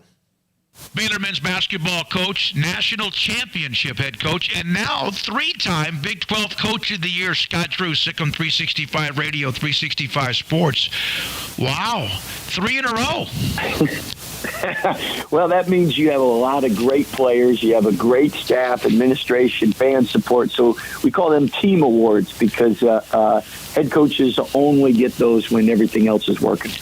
Does it make it even better or more satisfying that it's voted on by your peers? I can tell you, you respect the other coaches you compete against, and you respect how they do their job, and you understand the toughness of their job. So when preseason polls come out or postseason accolades come out, you do appreciate whenever you would get named or your players get named, because you know those coaches know what they're talking about. Now, I know sometimes politics come into play, and that's why the media polls sometimes are a little bit different too, and different opinions. But I can tell you that we have great coaches, and I know they do a great job in being thoughtful. And I mean, like John being co-defensive player of the year just speaks volumes to them and what they not only appreciate with John, but also understand just how an injury cut his season short, but out of respect for him, didn't take him out of the running for that ballot. So that really meant a lot too. Scott, do you feel like, as far as Coach of the Year, and then, of course, we'll get to the Big 12 tournament, and also the fact that you are, yet again, the Big 12 champion in the regular season, could it be because you had this team with 4 players who left, 3 in the NBA, 1 in the NFL, or is it because you reinvented yourself, you think, down the stretch? Well, I think one thing our coaches have done a great job always is rewarding winning. And sometimes players put up numbers, but the teams don't win, and you can tell it's more about them than the team. And I think the Big 12 coaches really appreciate winning and those players that put the team first. And so I think, first of all, us doing well is why our players and our staff got recognized. At the same time, I think during the year, everyone faces different challenges, and obviously we face more challenges this year than we had in previous years. I saw an analytical stat about percentages of players injured and out, and we were obviously number 1 in the Big 12 with during the year losing key guys for games. Is there any similarities, even though different reasons, that you enter this tournament this year with what is focused? Last year you entered, you kind of needed I know Oklahoma State got you, and it ended up being the best thing, not losing, but it gave you a couple of days before you went into a different bubble. This time you have so many minutes compiled because of the numbers that you're going to. Is there any similarity to how you handle this tournament to last year? Not that you're trying to lose a game? Right. Yeah. I think you understand the big picture, and the big picture is this conference tournament isn't the end of your season, so you have to look beyond that. At the same time, you look at each and every opportunity, and you come up with a game plan to be successful. And with last year, again, we came up with whatever game plan we thought gave us the best chance to win the Big 12 tournament. We're going to do the exact same thing this year. But at the same time, I think as a head coach, you got to look at 20,000 feet, and not just at the next game. And you got to know, after this tournament, we do have the NCAA tournament. And so you can't put yourself in harm's way for this tournament that would affect the other tournament, meaning like practice time leading up to this tournament. We got to keep getting better each and every day, but we can't tap ourselves out for the next 2 opportunities we have. That it appears, based on all the bracketologies and all that, you're a number 1 seed. Do you feel like you've done enough to be a number 1 seed, not just now, but do you feel like no matter what happens in Kansas City, you're a number 1 seed even afterwards? Well, we win that tournament, then I don't think there's any argument. If we don't win it, I can definitely present a case that I think a lot of people would listen to, especially from the standpoint, the criteria that net rating looks at and what the NCAA committee always stresses to the college's schedule, a great non-conference control, which you can control. And we've done that. We've won games in that. So I think either way we can argue that, but we're going to Kansas City with the hopes to win in that tournament. There's definitely challenges. There's only been one team in Texas to win the Big 12 tournament, and especially in Kansas City. Iowa State, Kansas State have a huge home court advantage. Those games will all be sold out with their fans, and we know how our fans affect our games here. So you have challenges, and that's the beauty of the NCAA tournament. It's more neutral crowds or top seeds get home court advantage, so you earn that. But it's the Big 12 tournament prepares you for the NCAA tournament, just how it's all conducted and how it's run, and that'll be really important for our guys to take advantage of and gain experience, because we have a lot of them that this will be the first time in that type of environment and format. The first time you get the police escort to the game, the first time you do all the post-game media and whatnot. And I think that really helps all the Big 12 teams come NCAA tournament time. When you look at where you were when you were 15-0 before the injuries started to mount up, and now where you are with how you're playing now, which was a better team? Well, obviously, you're always going to take more over less. Yes. I think our margin of error is less now. Injuries, foul trouble, illness, anything, a bad night. And when you have more depth, that's more weapons, however you want to say it. I mean, when you go to the bench and someone comes in and they go, I mean, when LJ comes in and he's your leading scorer, that's a great option off the bench. Sure. You know, when John comes in and he's the co-defensive player of the year, that's a great option off the bench. Jeremy won 6th man of the year. That's a great So now you just don't have some of those options, or you haven't had some of them, and it puts that much more pressure on everyone else to not have one of those 2 for 12 games, because when you do, it's not like you can sub someone in and shorten that 2 for 12 to make it 2 for 5. When did you come up with Jeremy Sochan playing the 5? What was that like in the middle of the night? Was that at a team meeting? Was that with your coaches? When did that happen? Well, Jeremy's somebody that had played the center in high school, had some experience with that, and it's a situation too where a lot of people in the league have downsized. It started with Draymond Green, the Golden State Warriors. Mark Vital played the 5 for us. So sometimes it's matchups as well, but we knew that was definitely an option for us, and Jeremy's done a great job taking advantage of that. And Flo's done a great job staying out of foul trouble, and it takes a team to win. I mean, every day in practice, Zach helps get those guys ready, and if Zach's number's called on, we know he'll do a good job as well. Scott, this team with your youth, with Sochan and then Kendall and what they've done, there always is like probably a little bit of push, but it seems like, again, it's just been, these are the players who you recruit. They have to be good. You mentioned this to me before. There has to be ego because they're being recruited by Baylor and others. But how do you know? How do you know when you're going to recruit somebody that they're going to fit the culture? And how deep do you have to go to make sure?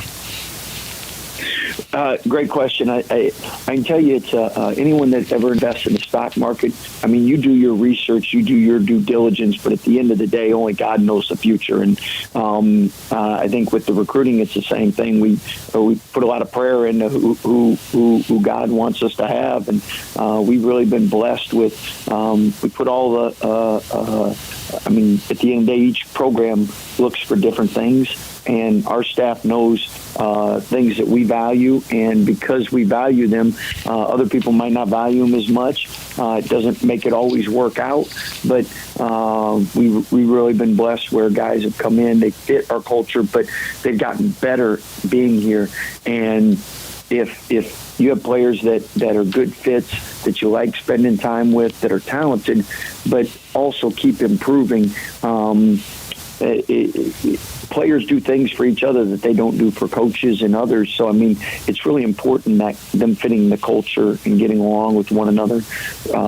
Iron sharpens iron, making each other better. Because we've all been in workplaces where you really don't sometimes like everybody, or I wish this person wasn't here. And then when they're gone, it's so much better and you're so much more cohesive. And that's why putting together a team is the exact same way. You could have a really talented player, but if it makes everybody else worse, it's not worth it.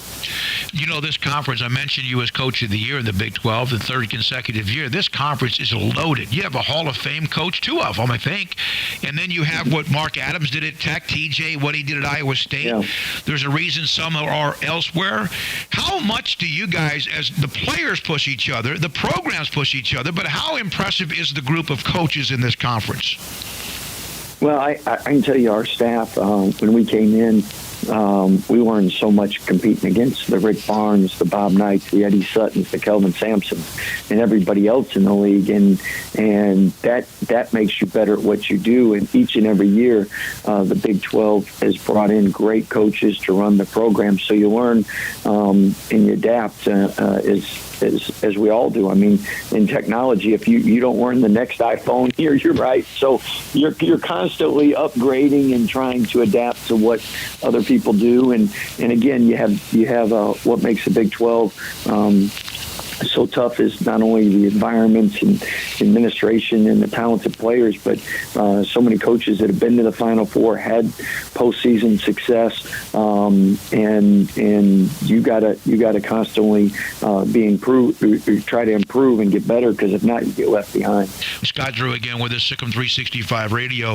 How about the confetti weekend with what you were able to celebrate Saturday? The Nikki in her first year, the way that team came back from being in a little bit of a ditch. And then they get to celebrate. Yeah, big weekend. And I tell you, you talk about Baylor University, Central Texas.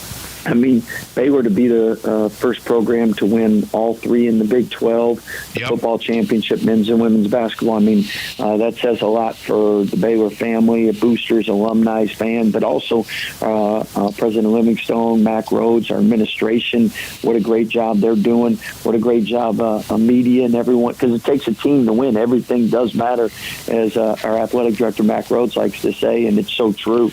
Everybody plays a part in it. So, excited that we kept the cleanup crews really busy this weekend in the Farrell Center, and I remember Perry Jones, when he came back his sophomore year, one of the big reasons he came back was he wanted confetti, and it was great. His dad was at the game the other day, and we won, and we made sure we brought a bag back of confetti for Perry, little Perry, so he could give it to him, because we did that with the last championship as well. But again, all the past players, they all contributed to this, and everybody loves celebrations. Everyone loves confetti, and takes everyone working together to make that happen. You mentioned past players. I have to ask you about Tweedy and King and practicing a little bit against your guys and how they come back to sharpen the iron. How intense can that be, and how much joy do you take from them wanting to be so involved in helping even right now?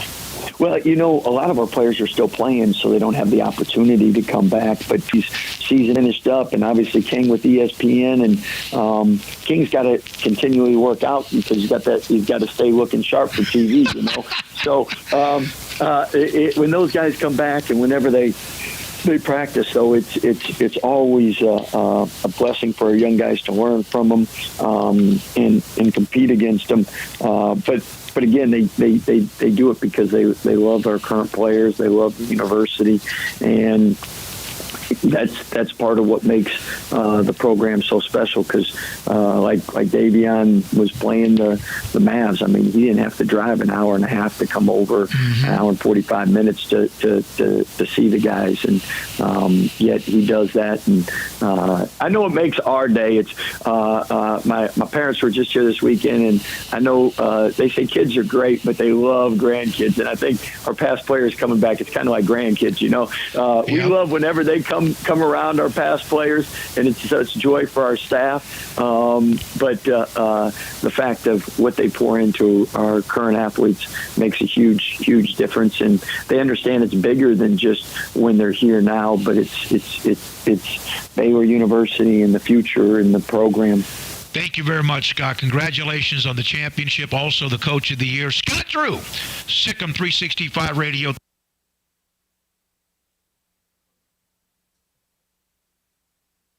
All right, thanks to Scott Drew, Baylor head coach, for the interview earlier this week. Baylor tonight against Oklahoma. Here's a quick comment from Chris Beard.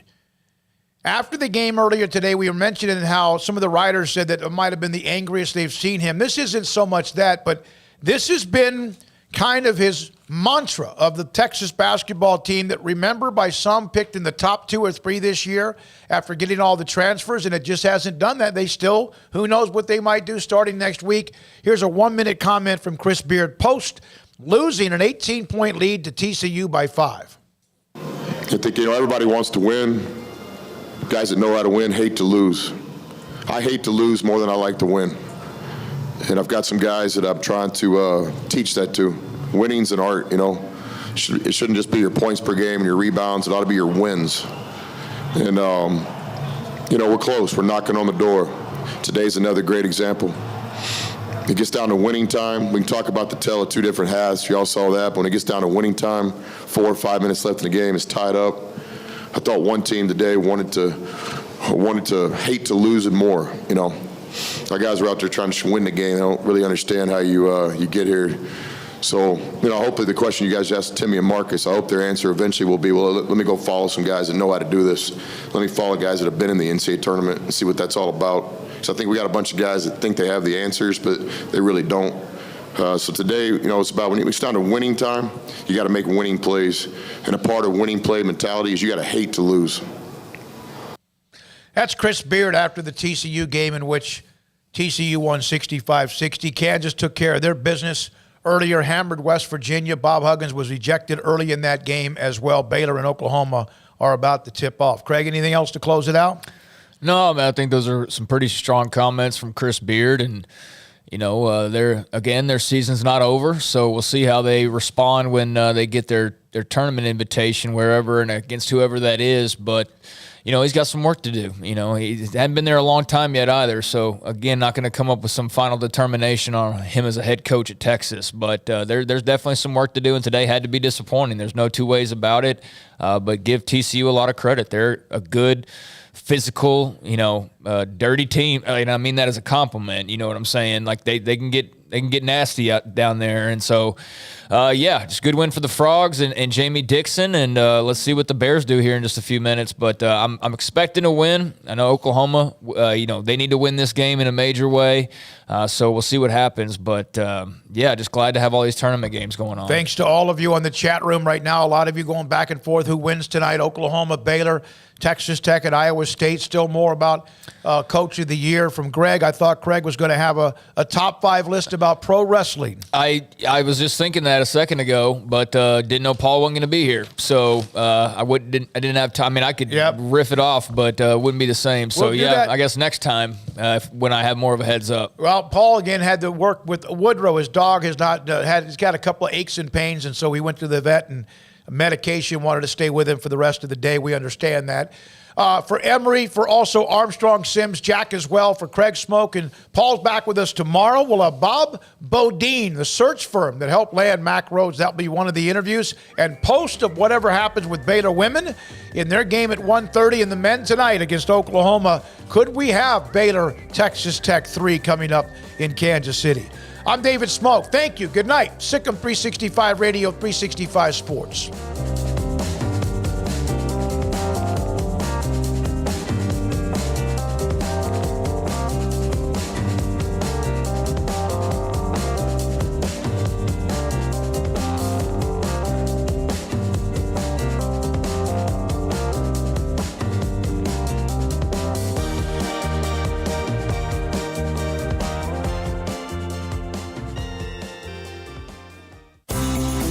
Ideal MRI is a small family business right here in Central Texas. We're open to support you while lowering the cost of healthcare bills.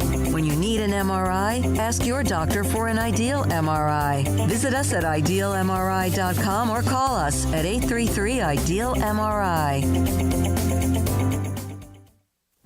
Stepping into the boots of a U.S. Army officer can add confidence and leadership skills to your son or daughter's career path. See all the things they can achieve in our boots at GoArmy.com. U.S. Army Waco Recruiting Company, 254-598-8131 or 254-776-1543. After my first car accident, I feared the biggest damage would be to my wallet. I expected a mountain of bills and a long, drawn-out process. But my Texas Farm Bureau insurance agent was there when I needed her and helped me get back on my feet and in my car in no time. Instead of a hassle, I got reassurance and a quick recovery. Stop by and see our agents at one of our 3 McLennan County locations. Coverage and discounts are subject to qualifications and policy terms and may vary by situation.